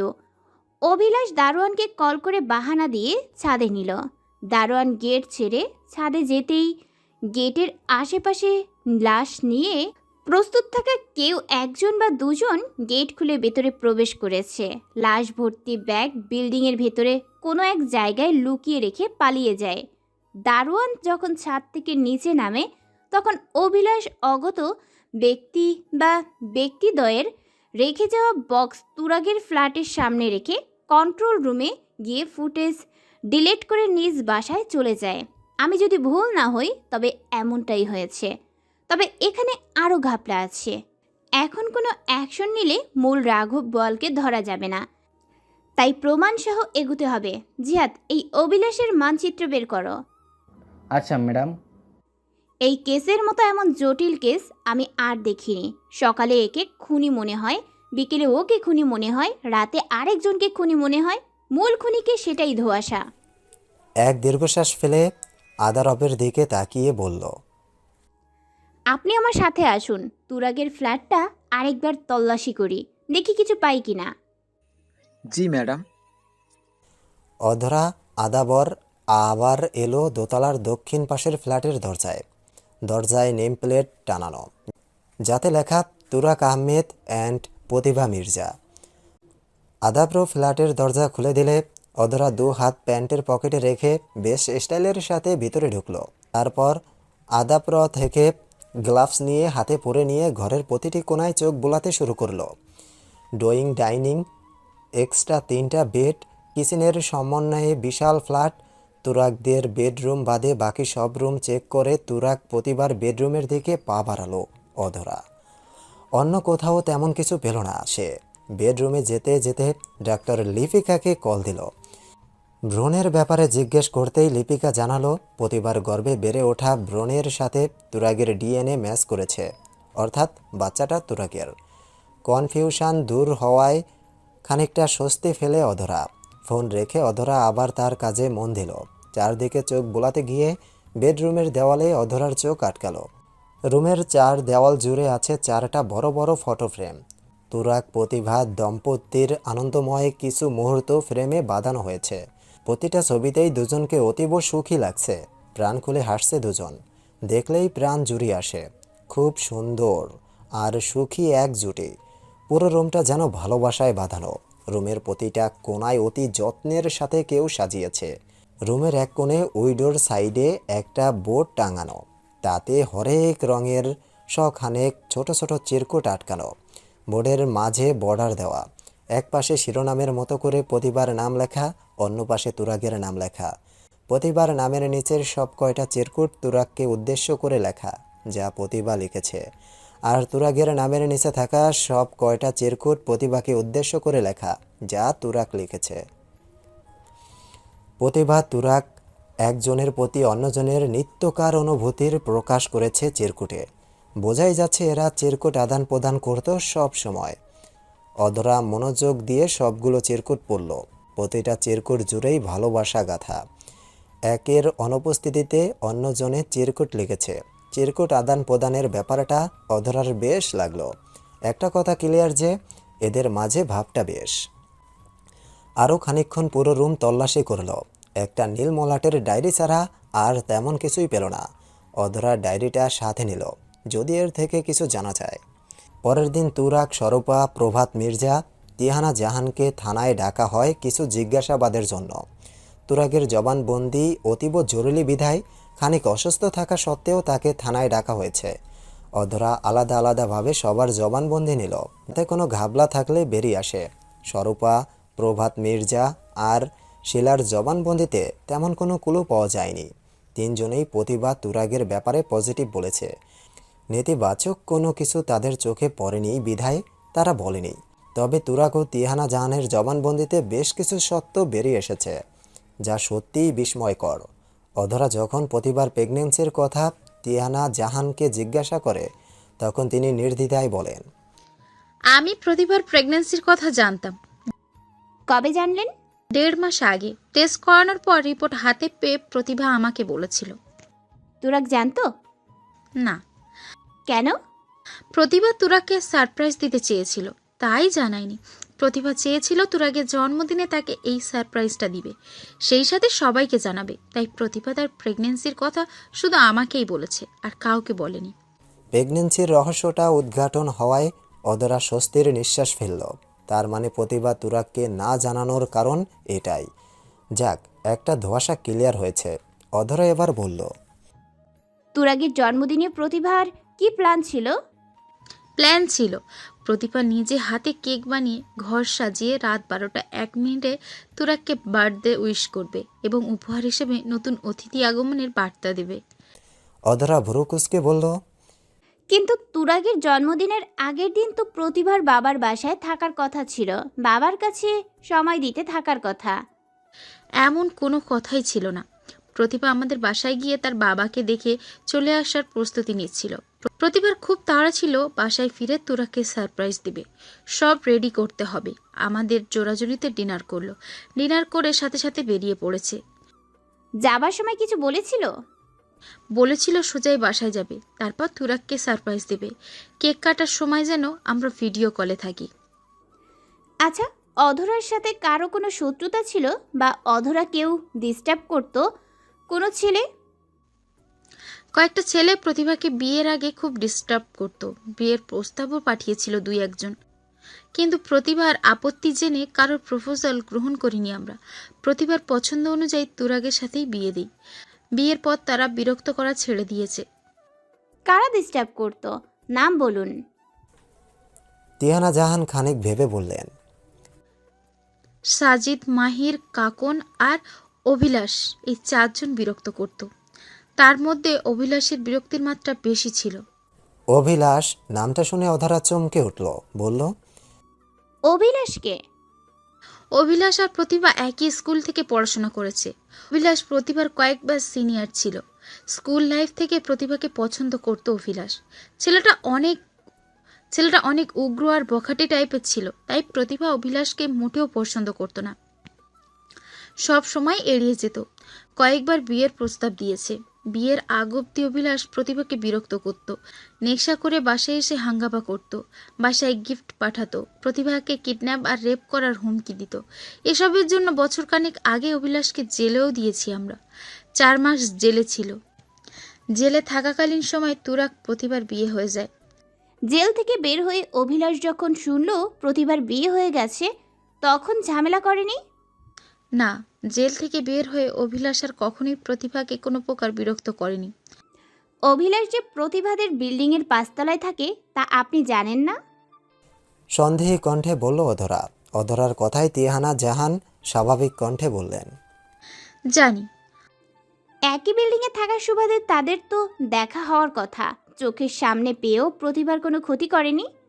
আমার জানা মতে করেনি। প্রতিভা আমাকে তেমন কিছু বলেনি। আমি কয়েকবার জিজ্ঞাসা করেছিলাম, প্রতিবারই বলেছে অভিলাষ শুধরে গেছে, এখন তাকে আর বিরক্ত করে না, নিজের মতো থাকে। প্রতিভা নিজের দুঃখ কষ্টের কথা কার সাথে শেয়ার করত? প্রতিভা নিজের সুখের কথা সবার সাথে শেয়ার করলেও দুঃখ কষ্টের কথা কখনো কারোর সাথে শেয়ার করতো না। আমি, তুরাগ কিংবা স্বরূপার সাথেও না। তবে সব কথা ডায়েরিতে লিখত। প্রতিভার ডায়েরিটা কোথায় এখন? তুরাগের ফ্ল্যাটে আছে। আচ্ছা, আপনি এখন আসুন, পরে ডাকলে আবার আসবেন। আচ্ছা। বলেই তিহানা জাহান উঠে চলে গেলেন বাইরে। অধরা আনমনে বলল, তুরাগকে বার্থডে সারপ্রাইজ দিতে গিয়ে প্রতিভা নিজেই লাশ হয়ে সবাইকে সারপ্রাইজ করলো। সারপ্রাইজের উপর সারপ্রাইজ, তাও এতটা রহস্যময়। সত্যি এটা রহস্যময় সারপ্রাইজ। এক সারপ্রাইজের রহস্য উদ্ঘাটন করতে গিয়ে অনেক রহস্য তৈরি হচ্ছে, অনেক রহস্যের জট খুলছে। তিহানা জাহানের পর ডাকা হলো তুরাগকে। মিস্টার তুরাগ, আপনি কি জানেন আপনার স্ত্রী প্রেগনেন্ট ছিল? হুইল চেয়ারে বসা শুভ্র বর্ণের সুদর্শন যুবকের উদ্দেশ্যে প্রথম প্রশ্ন ছুড়ল অধরা। অধরার বিপরীত পাশে হুইল চেয়ারে বসা সুদর্শন যুবকের চেহারার রং পাল্টে গেল। বিমর্ষ চেহারায় একরাশ বিস্ময় উকি দিল, যেন সে কোনো চমকপ্রদ তথ্য জেনেছে যা সে ইতিপূর্বে জানত না। তুরাগের কানে শুধু আপনার স্ত্রী প্রেগনেন্ট কথাটা গিয়েছে। 3টা শব্দই তুরাগের কানে বাজছে বারবার। এই 3টা শব্দই তুরাগকে মুহূর্তের জন্য পৃথিবীর শ্রেষ্ঠতম সুখী মুহূর্তে নিয়ে গেল। এই 3টা শব্দ তুরাগকে ভুলিয়ে দিল যে তার স্ত্রী এখন মৃত। সে তার অনাগত সন্তানকে নিয়ে পরপারে পাড়ি জমিয়েছে। এই 3টা শব্দই তুরাগকে সেকেন্ডের জন্য বধির করে দিল। তাই তো সে অধরার বলা বাক্যের শেষ ছিল শব্দটা শুনতে পায়নি। তুরাগের চোখে মুখে এক মুঠো সুখ উকি দিল। আনন্দে চোখ চিকচিক করছে। চোখের সামনে নানান দৃশ্য ভেসে উঠছে। দৃশ্যের পালা বদলে চোখের সামনে ছোট্ট একটা রাজকন্যার অবয়ব ভেসে উঠতেই ঠোঁটের কোণে হাসির রেখা দেখা দিল। নিজের অজান্তেই অস্ফুট স্বরে বলল, আমার প্রিন্সেস আসছে, আমার প্রিন্সেস, আমি বাবা হব। প্রথম বাবা হওয়ার সংবাদটা অধিকতর সুন্দর আর প্রশান্তিকর হয়। সংবাদটায় জুড়ে থাকে একরাশ স্বস্তি, আনন্দ আর সুখ। তুরাগের বিমর্ষ চেহারার মাঝে উকি দেওয়া আনন্দটা যেন তার বিমর্ষতা দূর করে দিয়েছে। বিমর্ষতার বিনিময়ে এক মুঠো সুখ উপহার দিয়েছে যেন। অধরা তুরাগের দিকে তীক্ষ্ণ দৃষ্টিতে তাকিয়ে আছে। সে বুঝতে পারছে না তুরাগের এত খুশির কারণ কি। এখন তুরাগের চেহারা দেখলে যে কেউ বলবে এই মুহূর্তে তুরাগ নিজেকে খুব সুখী বোধ করছে। অনাগত সন্তানের কথা শুনে তুরাগের কষ্ট দ্বিগুণ হওয়ার কথা, কারণ সে স্ত্রীর সাথে সন্তানকেও হারিয়েছে। তবে কষ্টের সময়টায় তুরাগ খুশি হচ্ছে কেন? অধরা ভ্রু কুঁচকে উচ্চ কণ্ঠে বলল, প্রতিভার মৃত্যুর আগে আপনি প্রতিভার কনসিভ করার কথা জানতেন? মৃত্যু শব্দটা বজ্রপাতের মতো ভয়ঙ্কর শব্দে তুরাগের কানে বাজল। তুরাগের বধিরতা কাটানোর জন্য এই একটা শব্দই যথেষ্ট ছিল। তুরাগের স্তব্ধতা, উৎফুল্লতা, সুখী অনুভূতির তারাটা যেন মুহূর্তেই সংযোগ থেকে বিচ্ছিন্ন হলো। খানিক আগে ঘুরে বেড়ানো পৃথিবীর সবচেয়ে সুখকর মুহূর্ত থেকে টেনে হিসড়ে বাস্তবতার কাঁটাযুক্ত পথে নামিয়ে দিল তুরাগকে। মনে করিয়ে দিল মৃত্যু নামক কঠিন, নির্মম এবং ভয়ঙ্কর শব্দটা তার কাছ থেকে তার স্ত্রীকে ছিনিয়ে নিয়ে গেছে। গ্রাস করেছে তার অনগত সন্তানকেও। বাবা হওয়ার খবর জানার আগেই তার সন্তান পরপারে চলে গেছে। সন্তান আগমনের খবরটা খানিক আগেই তাকে যতটা সুখ উপহার দিয়েছিল, এখন তার চেয়ে 10 গুণ বেশি কষ্ট উপহার দিচ্ছে। ভিতরটা জ্বলে পুড়ে যাচ্ছে। স্ত্রী সন্তান হারানোর কষ্টটা ভয়ঙ্করভাবে ঘিরে ধরেছে তুরাগকে। কেন হলো এমনটা? ভালোবাসার মানুষটাকে নিয়েই সে সুখিত ছিল। তার সুখকে দ্বিগুণ করতে তার সন্তান আসছিল, কিন্তু তার দ্বিগুণ সুখী হওয়া হলো না। দ্বিগুণ তো দূরে থাক, ভাগের খানিক সুখটাও চলে গেল। প্রতি, কেন হলো এমনটা? কে আমার সুখকে কেড়ে নিল বলো? কার এত বড় ক্ষতি করেছি আমি? অসহনীয় কষ্টের ভিড়ে তুরাগের গলা পাকিয়ে কান্নার দলা বেরিয়ে এলো। সে শব্দ করে কেঁদে দিল, কান্না মাখানো গলায় বলল, কেন হলো এমনটা? বাবা হওয়ার কথা জানার আগেই নিঃস্ব হলাম, একেবারে নিঃস্ব হলাম আমি। প্রতি, আমাকে জানালে না কেন? একটা সন্তানের জন্য দুজনে কত মুখিয়ে ছিলাম, তবে আমাকে না জানিয়ে নিজেই সন্তানকে নিয়ে পরবারে চলে গেলে কেন? আমি কী নিয়ে বাঁচবো বলো? আমার কষ্ট যে দ্বিগুণ হয়ে গেল। বলেই কাঁদতে লেগে গেল তুরাগ। প্রতি শব্দটা প্রতিভার নামের অংশ বিশেষ, যা ভালোবাসা প্রকাশপূর্বক ব্যবহৃত হয়েছে। তুরাগ নিজ স্ত্রীকে ভালোবেসে পতি বলে ডাকত, এমনটা আন্দাজ করেছে অধরা। সে সূক্ষ্ম দৃষ্টিতে তুরাগের হাব ভাব লক্ষ্য করছে। এতক্ষণে অধরা তুরাগের হাসি কান্নার অর্থ খুঁজে পেল। তার মানে তুরাগ সত্যিই স্ত্রীর প্রেগনেন্সির কথা জানতো না। তার আন্দাজ এবং তিহানা জাহানের কথা ঠিক হলো। প্রতিভা কাউকে জানায়নি। তুরাগের কথা শুনে বোঝা যাচ্ছে সন্তানের আগমনের জন্য দুজনেই অপেক্ষায় ছিল। অধরা তুরাগকে এই খুশির খবরটা এমনি এমনি দিতে চায়নি বলেই তুরাগের জন্মদিন অবধি অপেক্ষা করেছিল হয়তো। তুরাগের জন্য খারাপ লাগলো অধরার। ভালোবাসার মানুষের বিচ্ছিন্নতার কষ্ট সত্যিই অসহনীয়। অধরা শান্ত কণ্ঠে বলল, শান্ত হন, মৃত্যু অবধারিত। সবাইকে একদিন না একদিন এর স্বাদ গ্রহণ করতে হবে। কেউ ঠেকাতে পারবে না। কান্নাকাটিতে কোনো কিছুর সমাধান হবে না, কষ্ট থেকেই যাবে। আপনাকে যারা নিঃস্ব করেছে তারা শাস্তি পেলে আপনার কষ্ট কিছুটা লাঘব পাবে। তাই আমাদের সাহায্য করুন। আমরা খুনিদেরকে পাকড়াও করে আইনের আওতায় এনে শাস্তি দিব। আপনি শান্ত হন, ঠান্ডা মাথায় বলুন মূলত সেদিন রাতে কি হয়েছিল। মিনিট তিনেক সময় নিয়ে তুরাগ নিজেকে শান্ত করল। কষ্টগুলোকে চোখের পানিতে না ঝরিয়ে সবগুলো এক করে একটা গভীর দীর্ঘ নিঃশ্বাসে গেলে দিলেন। কষ্ট ঝরানোর নীরব উপায় হয়তো এটাই। নিজেকে শান্ত করে মাথা নিচু করে তুরাগ বলা আরম্ভ করলো। সারাদিন নিত্যকার রুটিনই কেটেছিল। প্রতি তার দিনের বেশিরভাগ সময় আমার সেবায় ব্যয় করছিল। আমার খাওয়া, ঘুম, পড়ানো সব সে তার নিজ হাতে করত। সকাল থেকে সন্ধ্যা অবধি সব ঠিকঠাক ছিল। সন্ধ্যায় প্রতি কিচেনে ছিল। সিক্রেট কি রেসিপি করবে বলল। আমি জিজ্ঞেস করলে আমাকেও জানায়নি। শিলাকেও ড্রয়িং রুমে পাঠিয়ে দিয়েছিল। আমি আমাদের বেডরুমে টিভি দেখছিলাম। হঠাৎ কিচেন থেকে তাড়াহুড়ো করে এসে রেডি হতে লাগলো। আমি কোথায় যাচ্ছে জিজ্ঞাসা করলে জানালো বাবার বাসায় যাচ্ছে। বাবার নাকি অ্যাক্সিডেন্ট করেছে। প্রাথমিক চিকিৎসা শেষে বাসায় নিয়ে এসেছে বাবাকে, দেখতে যাচ্ছে। অ্যাক্সিডেন্টের কথা শুনে আমিও যাব বললাম, কিন্তু প্রতি আমার অসুস্থতার কথা বলে ভেবে আমাকে সাথে নিতে রাজি হলো না। একা যাবে বলে সিদ্ধান্ত নিল। আমি অনুরোধ করলাম একা না যেতে, আমাকে না নিলে অন্তত শিলাকে নিয়ে যেতে। কিন্তু প্রতি বলল, শিলাকে নিয়ে গেলে তোমার খেয়াল রাখবে কে? তুমি যদি উঠে পড়ে যাও তবে? আমি তোমাকে নিয়ে কোনো রিস্ক নিতে চাই না।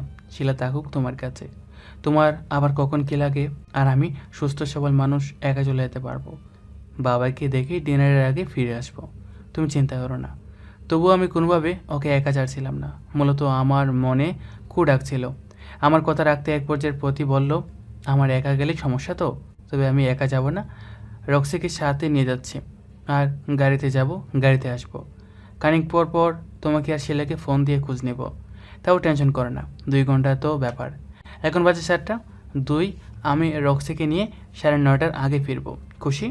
আমার মন তখন আনচান করছিল, কিন্তু প্রতীকে আটকানোর উপায়ও ছিল না। অনুমতি দিলাম। অগত্য সে রক্সিকে নিয়ে বেরিয়ে পড়ল। গাড়ি স্টার্ট না হওয়ায় লোকাল গাড়িতেই চলে গেল, যা আমাকে পরে জানিয়েছে। রক্সিকে? তুরাগের কথার মাঝে ফোরন কেটে বলল অধরা। তুরাগ বলল, রক্সি একটা বিড়াল।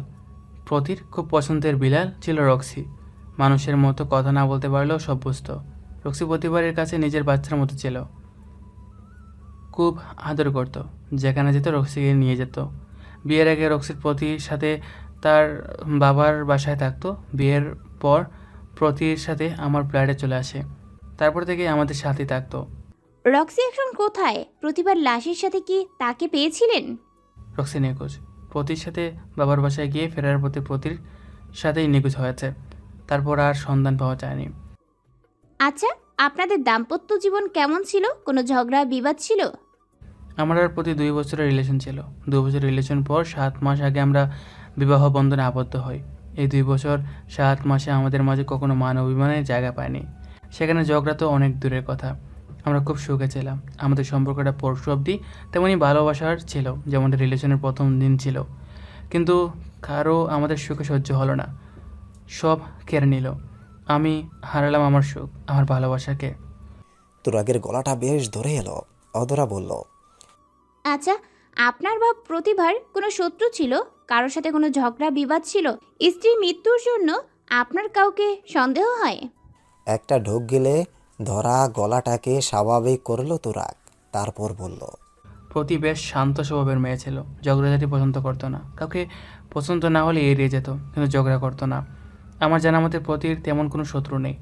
আমারও নেই কোনো শত্রু। অধরা সুযোগ বুঝে চট করে প্রশ্ন করলো, আচ্ছা, 5 তলার অভিলাষকে আপনি চিনেন? অভিলাষের কথা শুনতেই তুরাগের চেহারায় কাঠিন্যতা দেখা দিল। অধরা পরখ করলো সেটা। সে বলল, চিনেন তাকে? জি। গম্ভীর কণ্ঠে জবাব দিল তুরাগ। অধরা বলল, কিভাবে? আমার প্রতিবেশী হিসেবে চিনি, আর আর ইপ্রিজার হিসেবে। অভিলাষ প্রতিভাকে উত্ত্যক্ত করতো বিয়ের আগে। বিয়ের পর করতো? না, জেল থেকে ফিরে আর বিরক্ত করিনি কখনো। ততদিনে আমাদের বিয়ে হয়ে গেছিল, তখন আর কী বা করার ছিল। অভিলাষের সাথে আপনার কখনো কথা বা ঝগড়া হয়েছে? না। আপনি এখন আসুন। তুরাগ যাওয়ার পর অধরা মনে মনে বলল, আমি যদি ভুল না হই তবে বিয়ের পরও অভিলাষ প্রতিভাকে বিরক্ত করত। এত সহজে প্রতিভাকে ছাড়ার কথা না অভিলাষের। অভিলাষের অত্যাচারের কথা প্রতিভা কাউকেই বলতো না। অভিলাষের জেলে যাবার জন্য অভিলাষ প্রতিভাকে কোনো না কোনোভাবে শাস্তি দিচ্ছিল, যা প্রতিভা নিজের মাঝে চেপে রেখেছে। হতে পারে প্রতিভার কনসিভ করার কথা কোনোভাবে অভিলাষ জেনে গেছে, এতে ভীষণ ক্ষেপে গিয়েছে, তাই প্রতিভাকে খুন করেছে। সব কথা জানা যাবে এই অভিলাষকে পাকড়াও করলে। অধরা জিহাদকে বলল, এই অভিলাষকে থানায় নিয়ে আসো, ডান্ডার বাড়ি পড়লে সব স্বীকার করবে। জি ম্যাডাম। বলেই যেতে নিলেই অধরার ফোন বেজে উঠল। কল রিসিভ করার পর ওপাশ থেকে শোনা গেল, অধরা টেবিলে এক ঘুষি মেরে বলল, শিট, কেসটা সমাধানের দিকে না গিয়ে জটিলতার দিকে যাচ্ছে। আমি প্রতিভা মির্জা, শিল্পপতি প্রভা মির্জা ও তিহানা জাহানের একমাত্র সন্তান। বাবাই আমার আদর্শ, মা আমার শিক্ষক। আমার জীবনে এরা অপরিমিত স্থান জুড়ে আছে। মা বাবা বাদে আরও দুজন মানুষ আছে যারা আমার শুভাকাঙ্ক্ষী, আমার ভালোবাসার মানুষ, যাদের সাথে আমার আত্মার সম্পর্ক। সে দুজনের একজন হলো আমার বোন নামক বান্ধবী স্বরূপা, আমার সুখ দুঃখ হাসি কান্নায় যাকে সব সময় পাশে পাই। স্বরূপাকে পেয়েছিলাম 10ম শ্রেণীতে। সিটি কলেজে ভর্তি হওয়ার বছর তখন অতিবাহিত হয়ে গিয়েছিল। বন্ধু বান্ধবও বেশ কয়েকটা জুটিয়েছিলাম, বেশ চলছিল দিন। হঠাৎ একদিন ক্লাসে গিয়ে দেখি একটা নতুন মেয়ে এসেছে। ক্লাসের এক কোণে একটা টেবিলে ঘাপটি মেরে বসে আছে। দেখে আমার কেমন যেন মায়া হলো। কাছে গিয়ে কথা বলে জানতে পারলাম মেয়েটা চিটাগং সিটি কলেজ থেকে বদলি হয়ে এসেছে এখানে। নাম স্বরূপা হাসান। তার বাবা হাসান আলীও একজন শিল্পপতি, আগে চিটাগং থাকতো, বাবার ব্যবসার কারণে ঢাকা এসেছে। কাকতালীয় বিষয় হচ্ছে তারা আমাদের এলাকায় বাসা নিয়েছে। শুনে ভীষণ খুশি লাগলো। যাক, এলাকার একটা সঙ্গী পেলাম। তবে মেয়েটার শ্যামলবরণ চেহারায় কেমন যেন মায়া আছে, যা যে কাউকে গ্রাস করবে। শ্যামবরণের চেহারায় টানা টানা হরিণী চোখ যেন তার মায়াটা দ্বিগুণ বাড়িয়ে দিয়েছে। মেয়েটাকে এক নজর দেখলে মনে হবে অতীতে কবিরা ঠিক কথাই বলেছেন, রূপের রানী শ্যামবতী রায়। আমি যেসে গিয়ে মেয়েটার সাথে কথা বললাম, বন্ধুত্বের হাত বাড়ালাম। এই হাজার মানুষের ভিড়ে একাকিত্ব গ্রাস করে থাকা মেয়েটা যেন আমার বাড়ানো হাত দেখে আকাশের তারা হাতে পেল, খুশি হয়ে লুফে নিল। শুরু হলো আমাদের বন্ধুত্ব। দিন যত অতিবাহিত হতে লাগলো, আমাদের বন্ধুত্বও তত গাঢ় হতে লাগলো। আমরা বান্ধবী থেকে বোন হয়ে গেলাম। স্বরূপা একেবারেই শান্ত স্বভাবের, অল্পভাষী, কোনো ঝগড়াঝাঁটি কিংবা তর্কেও নেই সে। মোট কথা সমস্ত ঝামেলা থেকে দূরে থাকে। ভীষণ শান্তিপ্রিয় মানুষ। তার মাঝে একটা জ্ঞানী জ্ঞানী ভাব থাকে সব সময়। সব কিছুর সমাধান খুব বিজ্ঞের মতো করে দিবে। উদারতায় ভরা তার মন। আমি আজ অবধি ওকে কখনো কারো খারাপ চাইতে দেখিনি। সব সময় সবার ভালো কামনা করে। আমার বেলায় সে সব সময় সিকিউর থাকে, আমার যাতে ভালো হবে সে তাই করে। প্রচণ্ড কেয়ারিং। একদিন আমরা দুজন ঘুরতে বেরিয়েছিলাম, কেউ গাড়ি নিয়ে বের হয়নি, তো রাস্তা দিয়ে হাঁটছিলাম। আমি রাস্তার ধারে ছিলাম, ও আমার পাশেই ছিল। হঠাৎ কোথা থেকে একটা গাড়ি আমার দিকে তেড়ে এলো। সম্ভবত ড্রাইভার মদ্যপায়ী ছিল। আমি বিষয়টা খেয়াল করিনি। স্বরূপা বিষয়টা খেয়াল করে আমাকে ধাক্কা দিয়ে রাস্তার সাইডে ফেলে দেয়, যার ফলে আমি অক্ষত ছিলাম। আমাকে বাঁচাতে গিয়ে স্বরূপা চরম আহত হয়। মাস খানেকের হাসপাতালে ছিল, তাও তার কোনো দুঃখ ছিল না। প্রচণ্ড যন্ত্রণায় যখন হাসপাতালের বেডে কাতরাতো, তখনও আমাকে দেখে মুচকি হাসত।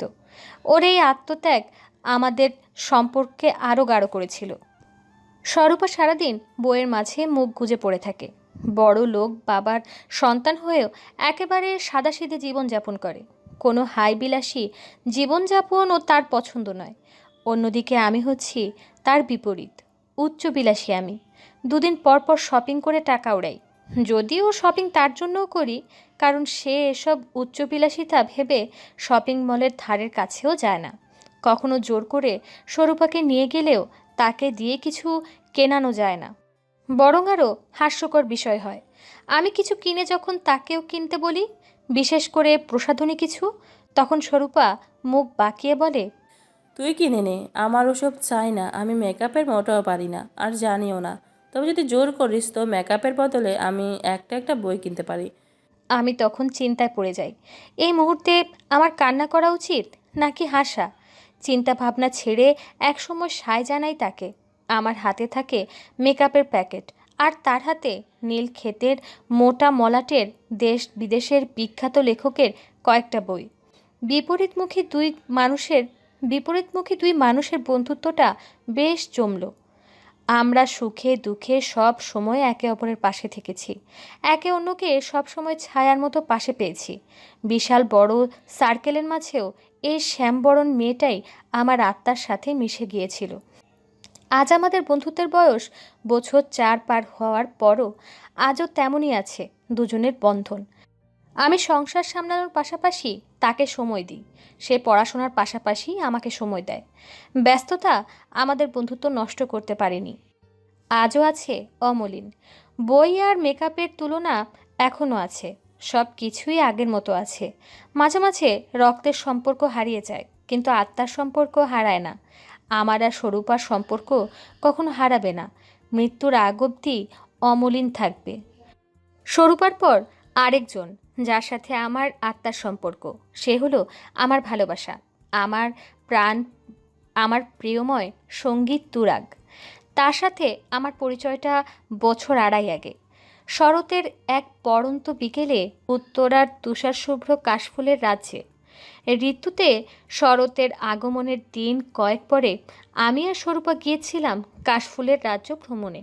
সাথে অবশ্য আমাদের আরও এক বান্ধবী নিতুও ছিল। নিতু আর আমি গিয়েই লেগে গেলাম সেলফি নিতে। স্বরূপা সেখানেও বই নিয়ে গিয়েছিল। স্বরূপার বাদামি রঙের হাতে চকচক করছিল রবীন্দ্রনাথ ঠাকুরের ধূসর নীল রঙের মলাটের শেষের কবিতা নামক উপন্যাসটা।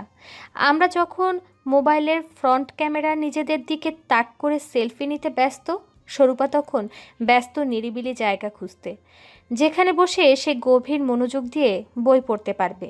খানিক পরে জায়গা পেয়ে গেলেও সেদিকে হাঁটা ধরল, কিন্তু যেতে আর পারল না।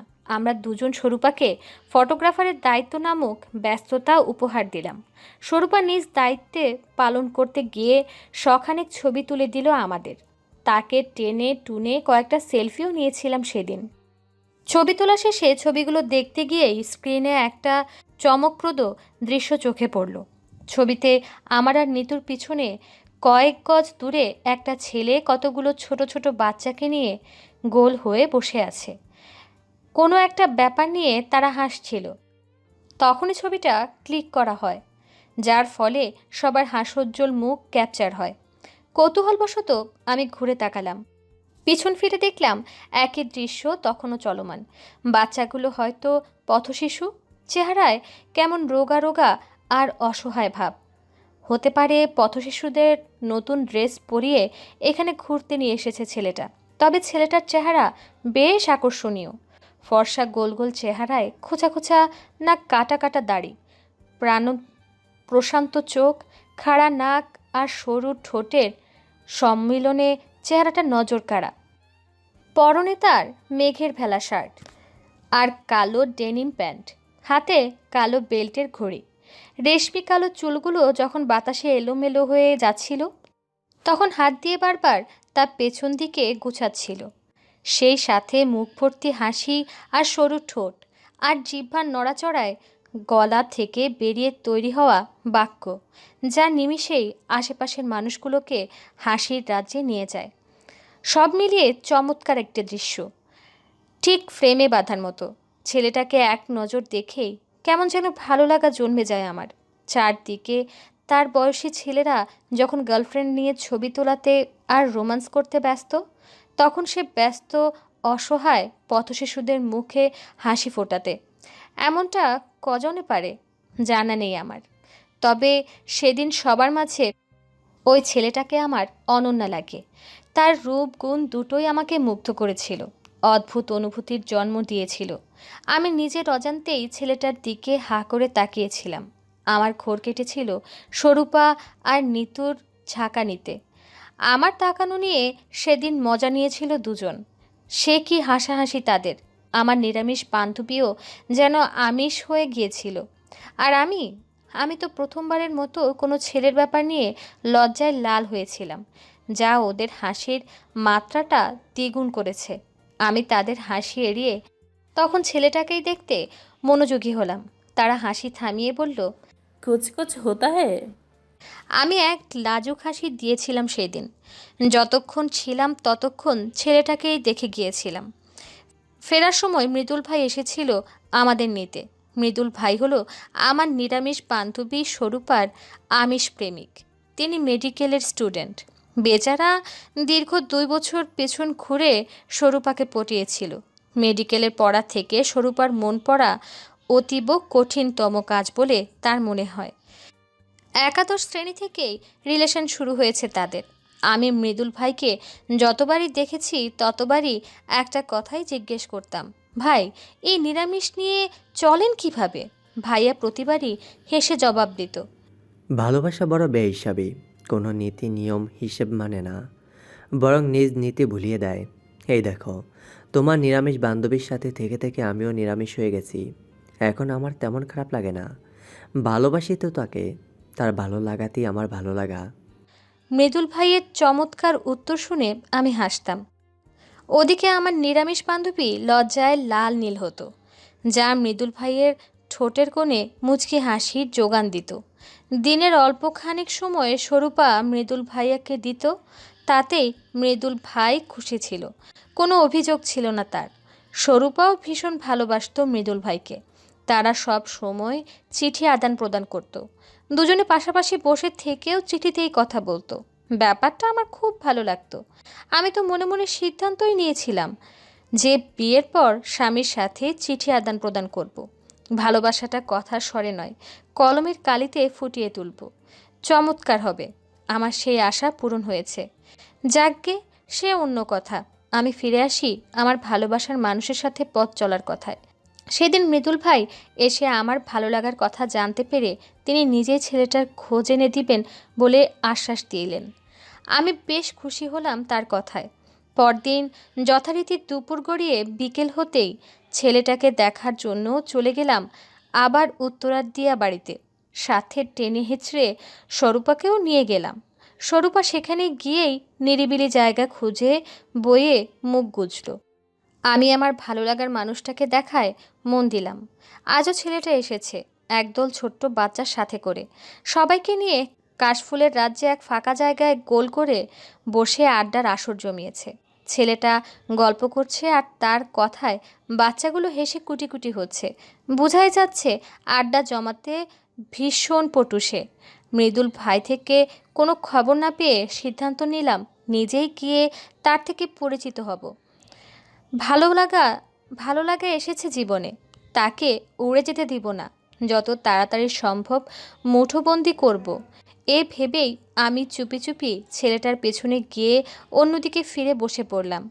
এমন একটা ভাব করলাম যেন আমি ঘুরতে ঘুরতে ক্লান্ত হয়ে গেছি আর এখানে বসে জিরিয়ে নিচ্ছি। আমার নজর অন্যদিকে হলেও কানটাকে ছেলেটার আড্ডার আসরে ভেসে ওঠা কথাগুলো শোনার দায়িত্ব দিলাম। ওদের কথা খানিক শুনে বুঝলাম ওদের আড্ডার মেইন টপিক হলো জীবনের সবচেয়ে মজার ঘটনা।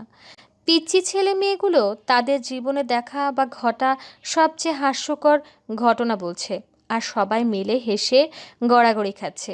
সবার ঘটনা বলার পর ছেলেটার পালা আসলো। ছেলেটা বলা শুরু করলো, আমি একটা মজার ঘটনা বলি। একবার আমি চিড়িয়াখানে গিয়েছিলাম। ঘুরতে ঘুরতে হাঁপিয়ে যাওয়ার বানরের কাছার খানিক দূরে একটা বেঞ্চেতে বসলাম। আমার দৃষ্টি ছিল বানরের কাছার দিকে। খানিক পরে দেখলাম একটা মেয়ে কোমর অবধি খোলা চুল নিয়ে বানরের কাছা গেছে দাঁড়িয়ে সেলফি নিতে ব্যস্ত। বয়স কত হবে, 17 বা 18। মেয়েটার খানিক দূর দাঁড়িয়ে তার বোন আর দুলাভাই গল্প করছে। তাদের আচরণে বোন দুলাভাই মনে হলো। যাকে তো হঠাৎ করে একটা বানর করলো কি, মেয়েটার চুলে গাছি ধরে দিল টান। চুলে টান পড়ায় মেয়েটার হাত থেকে ফোনটা ফেলে চিৎকার জুড়ে দিল আর বানরের হাত থেকে চুল চাড়াতে লাগে। মেয়েটা বারবার বলছে, দুলাভাই আমাকে বাঁচান, আপু আমাকে বাঁচান। মেয়েটার চিৎকার শুনে মেয়েটার বোন দুলাভাই এগিয়ে গেল। তারপর দুলাভাই মেয়েটার এক হাত ধরে দিল এক টান। তাতে মেয়েটা খানিক দূরে সরে এলো। পুরোপুরি সরে যাওয়ার আগেই বানরটা কপ করে আবারও মেয়েটার চুল ধরে ফেললো। এবার মেয়েটার দুলাভাই এসে আরও জোরে মেয়েটার হাত ধরে টান দিল। বানরও তার জোর বাড়ালো, সর্বশক্তি দিয়ে মেয়েটার চুল টেনে ধরেছে। দুলাভাই হাল ছাড়া পাত্র না, শালিকাকে বানরের হাত থেকে বাঁচিয়ে ছাড়বেন। দুলাভাই এবার মেয়েটার বোনকে চোখের ইশারা করলো। স্বামীর ইশারা বুঝে মেয়েটার বোন কোমরের কাপড় বেঁধে নেমে গেল যুদ্ধ মাঠে। স্বামীর এক হাত ধরে সেও টানছে।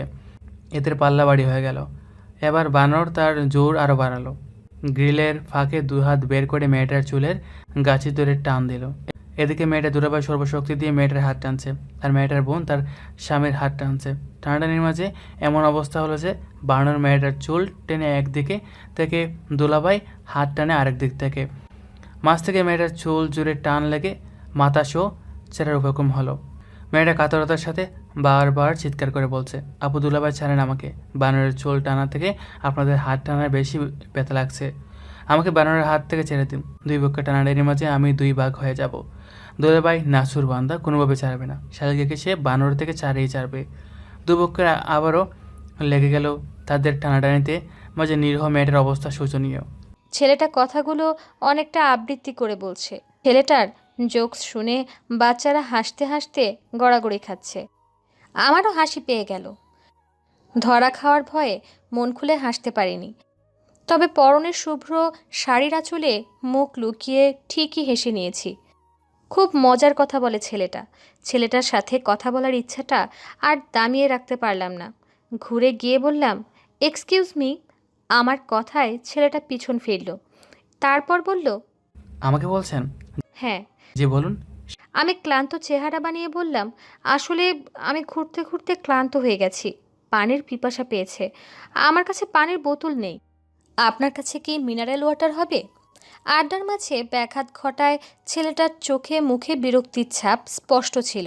সৌজন্যের খাতিরে না বলতে পারল না। নিজের ব্যাগ থেকে পানির বোতল বের করে আমাকে দিল। আমি পানি খেয়ে বোতলটা ফেরত দিতে গিয়ে মুচকি হেসে বললাম, ধন্যবাদ। হেসে জবাব দিল ছেলেটা। আমি বললাম, আপনারা কোনো পিকনিকে এসেছেন? ছেলেটা একবার বাচ্চাগুলোর দিকে তাকিয়ে তারপর বলল, পিকনিক না, এমনি বিকালে ঘুরতে এসেছি। ও আচ্ছা, আপনার পরিচয়টা জানতে পারি?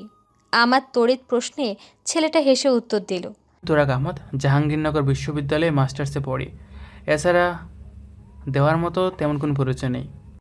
তুরাগ? Nice name. মনে মনে আওড়ালাম। তারপর ফিরতি হাসি দিয়ে বললাম, আমি প্রতিভা, ইস্টার্ন ইউনিভার্সিটির ইংলিশের ছাত্রী। তা আপনি এখানে কি করেন? আর এই বাচ্চারা কারা? তুরাগ তার মুখের হাসি বজায় রেখে সহজভাবে উত্তর দিল, এরা সবাই এতিমখানায় থাকে, বাবা মা আত্মীয় স্বজন নেই, ঘুরতে নিয়ে যাওয়ারও কেউ নেই, তাই আমিও ওদের প্রতিদিন এখানে নিয়ে আসি। তারপর জমি আটাতে আমিও এতিমখানায় বেড়ে উঠেছি, সেখানেই এখন শিক্ষকতা করে। তাদের কষ্ট বুঝি, তাই একটু আধটু খুশি রাখার চেষ্টা করি। তুরাগ গেতিম শুনে খারাপ লাগলো। পরিচয় জানতে চাওয়া উচিত হয়নি ভেবে নিজেকে বকলাম। তারপর মলিন মুখে বললাম, সরি, আসলে আমি জানতাম না। তুরাগ তার হাসি বজায় রেখেই বলল, আরে না, সরি হওয়ার কিছু নেই, আপনি নিজেকে দোষী ভাববেন না, সত্যি হজম করতে পারি আমি, হজম শক্তি বেশ আমার। আমি চুপ করে রইলাম। তুরাগ আবারও হেসে বলল, সন্ধ্যা হয়ে যাচ্ছে, ফিরে যেতে হবে, আজ তবে আসি। আমি মাথা নাড়ালাম। তুরাগ বাচ্চাদের নিয়ে গল্প করতে করতে চলে গেল। আমি মনে মনে বললাম, কি অমায়িক ব্যবহার তার হাসিটা, হায় মে মার যাওয়া বলে লাজুক হাসলাম। পরদিন থেকে নিয়ম করে প্রতিদিন দিয়াবাড়ি চলে যেতাম আর তুরাগের আড্ডায় যোগ দিতাম। কদিনের মাঝেই আমাদের বন্ধুত্ব হয়ে গেল। কথা এবং নাম্বার আদান প্রদান হলো। বন্ধুত্বটা বেশ ভালোই চলছিল। বন্ধুত্বের বয়স যখন 1 মাস 10 দিন, তখন আমি আর থাকতে না পেরে প্রপোজ করে দিলাম। তুরাগও তখন মনে মনে আমাকে পছন্দ করত। আমি তা বুঝতাম। আমি ভেবেছিলাম তুরাগ আমার প্রপোজাল অ্যাকসেপ্ট করবে, কিন্তু না, সে আমাদের দুজনের লেভেলের কথা ভেবে সাথে সাথে আমাকে ফিরিয়ে দিল। আমিও নাছোড়বান্দা, আমার ভালোবাসা তাকে বুঝিয়েই ছাড়বো। আমি তার পিছনে আঠার মতো লেগে গেলাম। ভালোবাসি ভালোবাসি বলে একরকম পাগল করে ফেলেছিলাম তাকে। সেই সাথে নানা রকম ব্ল্যাকমেল আর পাগলামি তো আছেই। না পেরে 15 দিনের মাথায় তুরাগ আমাকে অ্যাকসেপ্ট করলো। মনও আদান প্রদান হয়ে গেছে। অবশেষে শুরু হলো আমাদের ভালোবাসার জার্নি। প্রতিদিন দুজনের ভার্সিটি শেষে রিক্সা নিয়ে ঘুরে বেড়ানো, ধানমন্ডি লেকের পাড়ে বসে বাদাম খাওয়া, সপ্তাহে একদিন সিনেমা দেখা, সব মিলিয়ে ভালোই চলছিল দিনকাল। তুরাগ এতিমখানায় পড়াতো, বিনিময়ে কোনো টাকা নিত না, শুধু সেখানে থাকতো। পাশাপাশি কয়েকটা টিউশনি করাতো। টিউশনির খরচ দিয়ে নিজে আর পড়াশোনার খরচ চালাতো। মাঝে মাঝে আমাকে এটা সেটা কিনে দিত। আমার ডিমান্ড বেশি ছিল না, অল্পতেই খুশি হতাম। সম্পর্কে কোনো অভিযোগ ছিল না, দুজনেই দুজনকে বুঝতাম। দুজনের ভালোবাসাটা বেশ ছিল। তুরাগ প্রচণ্ড চঞ্চল আর হাস্যরসী মানুষ, সারাক্ষণ সবাইকে হাসাতো। আমাকেও কখনো মন খারাপ করতে দিত না। প্রচণ্ড রকমের কেয়ারিং আর সাপোর্টিং আর পজিটিভ মানুষ সে। মনটা একেবারেই স্বচ্ছ, মনে মুখে এক কথা, কোনো ধোঁয়াশা নেই। দিন যত যেতে লাগলো তার প্রতি আমার মুগ্ধতা আর ভালোবাসা বেড়েই চলছিল। কেটে গেল 2 শরৎ। চমৎকার ছিল সময়টা। তুরাগ মাস্টার্স কমপ্লিট করে একটা মাল্টিন্যাশনাল কোম্পানিতে জব পেল। কিস্তিতে মিরপুরে একটা ফ্ল্যাট কিনে নিল। সম্পর্কের 2 বছর পর আমি বাসায় জানালাম তুরাগের কথা। আমার বাবা মা সবসময় আমার খুশিতেই খুশি থাকতো, তাই তারা বিনা বাক্যে মেনে নিল। তাছাড়া তুরাগ পাত্র হিসেবে চমৎকার ছিল, কোনো খারাপ দিক নেই। বিষয়টা ধীরস্থিরভাবে সব কিছু গুছিয়ে তারপর সুন্দরভাবে হওয়ার কথা ছিল, কিন্তু এক বখাটেপনার কারণে হুটহাট বিয়ে হয়ে গেল আমাদের। বিয়ের দিনই তুরাগ আর আমি গিয়ে উঠলাম তুরাগের কেনা মিরপুরের ফ্ল্যাটে। সেখানের থেকে তুরাগের অফিস খুব কাছে, সুযোগ সুবিধা বেশ ছিল। বাবাই বিয়েতে তুরাগকে একটা কার গিফট করলো। আমাদের ছোট্ট একটা সংসার হলো। সুখের মাঝে 6 মাস কেটে গেল। আমাদের বন্ধন ভালোবাসা আজও তেমনই আছে, যেমনটা প্রেমের প্রথমে ছিল। মাঝে তুরাগের অ্যাক্সিডেন্ট হলো। সে এখন হুইল চেয়ারে বন্দি, নিজে নিজে চলতে পারে না। তাকে দেখলে আমার কলিজাটা ফেটে যায়। আমি প্রতি মুহূর্তে আপ্রাণ চেষ্টা করি তার খেয়াল রাখার। আমি চাই সে তাড়াতাড়ি সুস্থ হয়ে যাক। তাকে যে আমার অনেক বড় সারপ্রাইজ দেওয়ার আছে। মাসখানেক আগেই জেনেছি আমার ভালোবাসার চিহ্ন আসতে চলেছে। এই খবরটা তুরাগকে দিব, তবে তা বিশেষভাবে। আমি ভেবে রেখেছি আর মাসখানেক পরেই তুরাগের জন্মদিন, সেদিন তাকে এই সারপ্রাইজ দিব। তুরাগ কি রিয়াকশন দেবে ভাবতেই আমার খুশিতে মন নেচে উঠছে। নিশ্চয়ই খুব খুশি হবে তুরাগ। আমার ভালোবাসার খাঁচায় আরেক পাখি যুক্ত হবে। সেও থাকবে আমার পছন্দের তালিকা জুড়ে। তাকে নিয়েও লিখব কখনো। অতি পছন্দের মানুষের তালিকা শেষে আসে অতি অপছন্দের মানুষের তালিকা। আমার লাইফের সবচেয়ে অপছন্দের, সোজা কথায় বলতে ঘৃণিত মানুষের তালিকা জুড়ে একজনই বিচরণ করে, সে হলো অভিলাষ।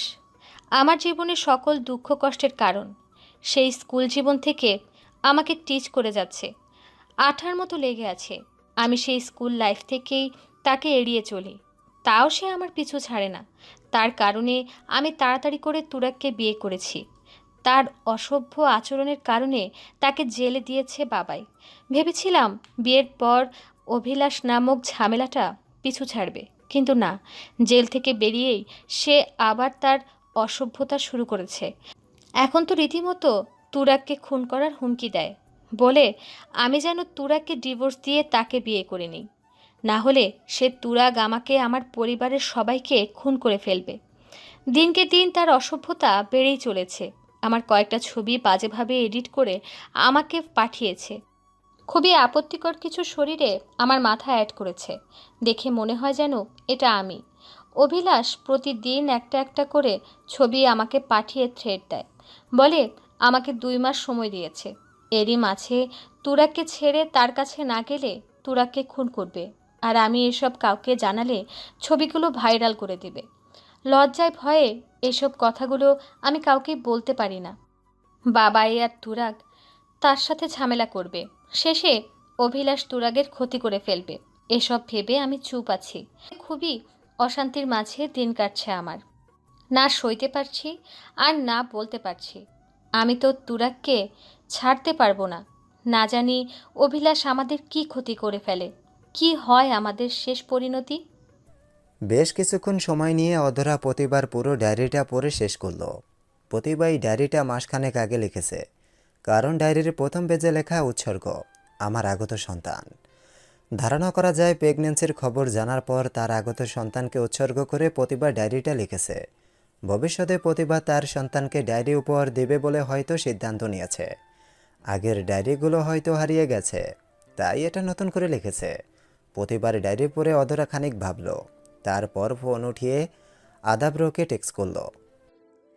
সব ইউনিটকে খবর দিন, চারদিকে পুলিশ মোতায়েন করুন, যত দ্রুত পারেন অভিলাষকে গ্রেপ্তার করুন। ফোন রেখে ডায়েরিটা বন্ধ করে উঠে দাঁড়ালো অধরা। তারপর গায়ে জড়ানো সাদা শার্টটা টেনে ঠিক করে কেবিন থেকে বেরিয়ে গেল। জিহাদকে ইশারায় বলল, ফলো মি। ইশারা বুঝে জিহাদ অধরার পেছন পেছন ছুটল। জিহাদ গাড়িতে উঠে বলল, কোথায় যাচ্ছেন ম্যাডাম? অভিলাষের বাসা তল্লাশি করতে হবে। এখন আমাদের সন্দেহের তালিকায় শীর্ষে আছে সে। আচ্ছা। আর মালিক সমিতির উপর নজর রাখতে বলেছিলাম। রিপোর্ট কি? ম্যাডাম, আমি কয়েকজন পুলিশ তাদের পেছনে লাগিয়েছি।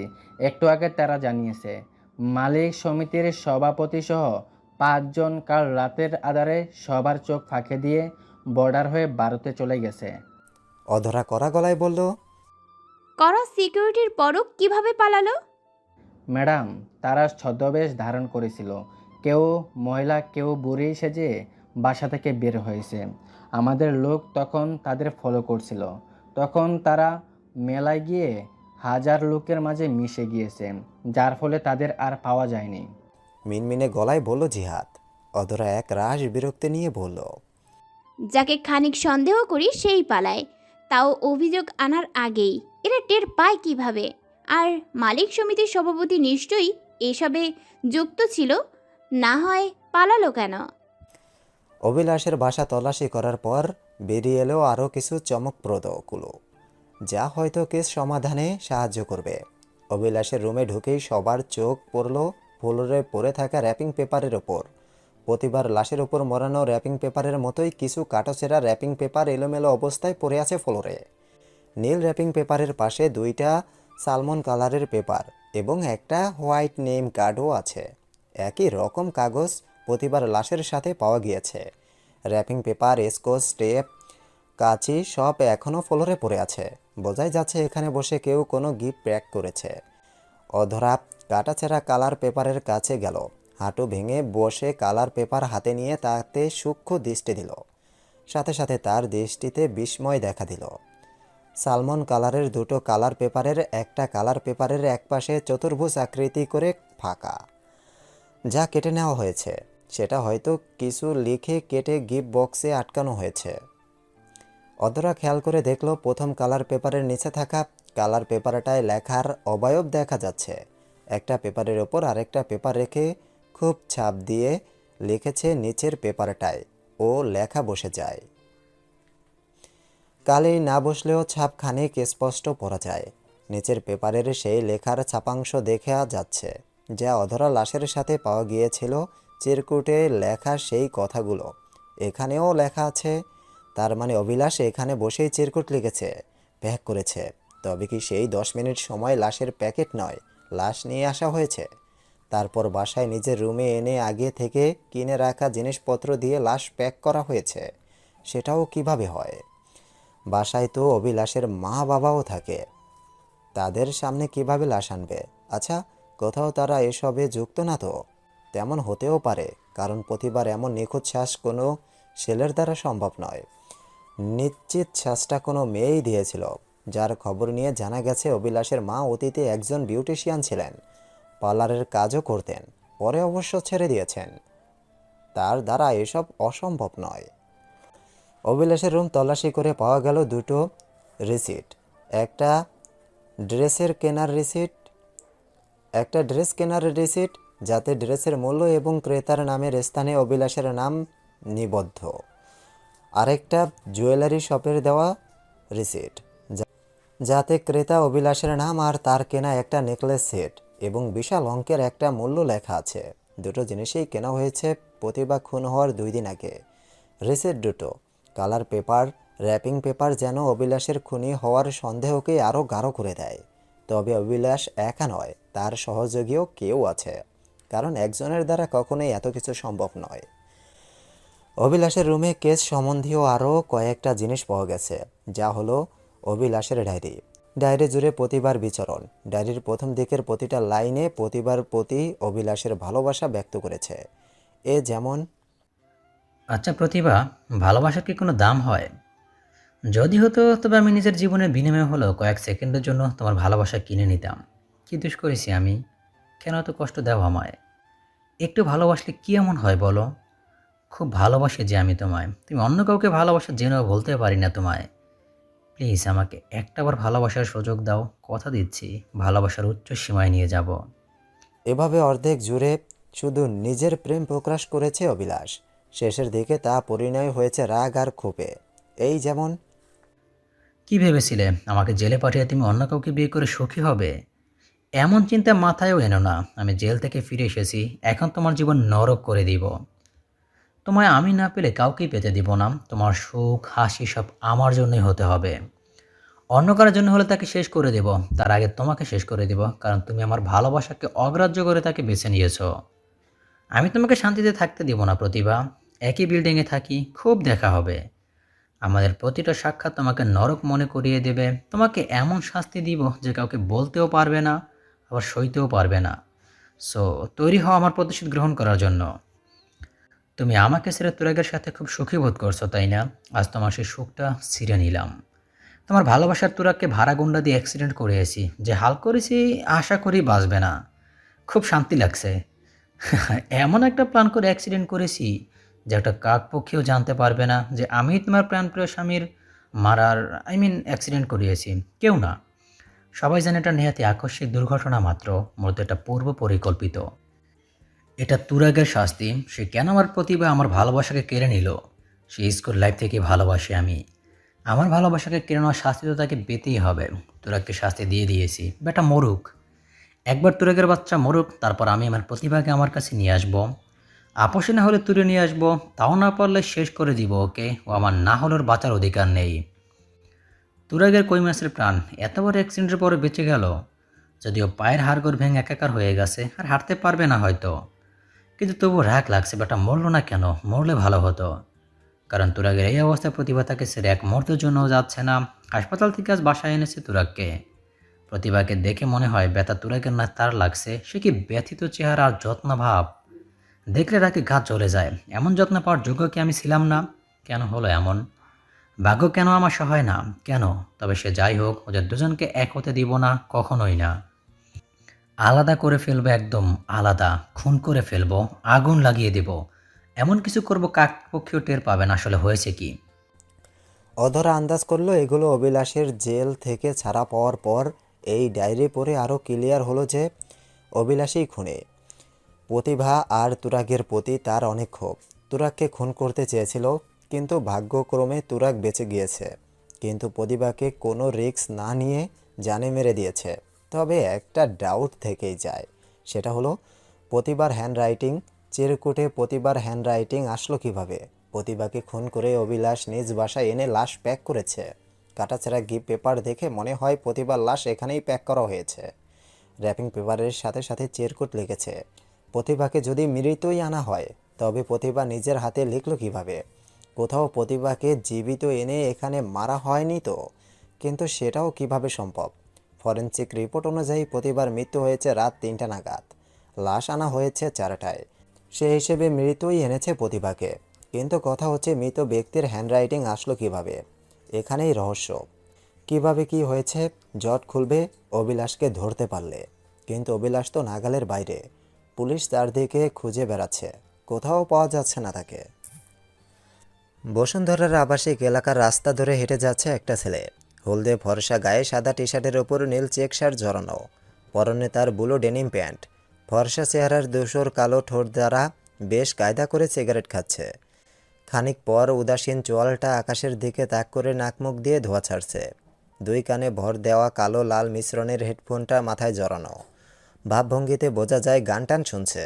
সিলভার কালার ব্রেসলেট জড়ানো ডান হাতটার তর্জনী আর মধ্যমার মাঝখানে একটা সিগারেট আটকানো।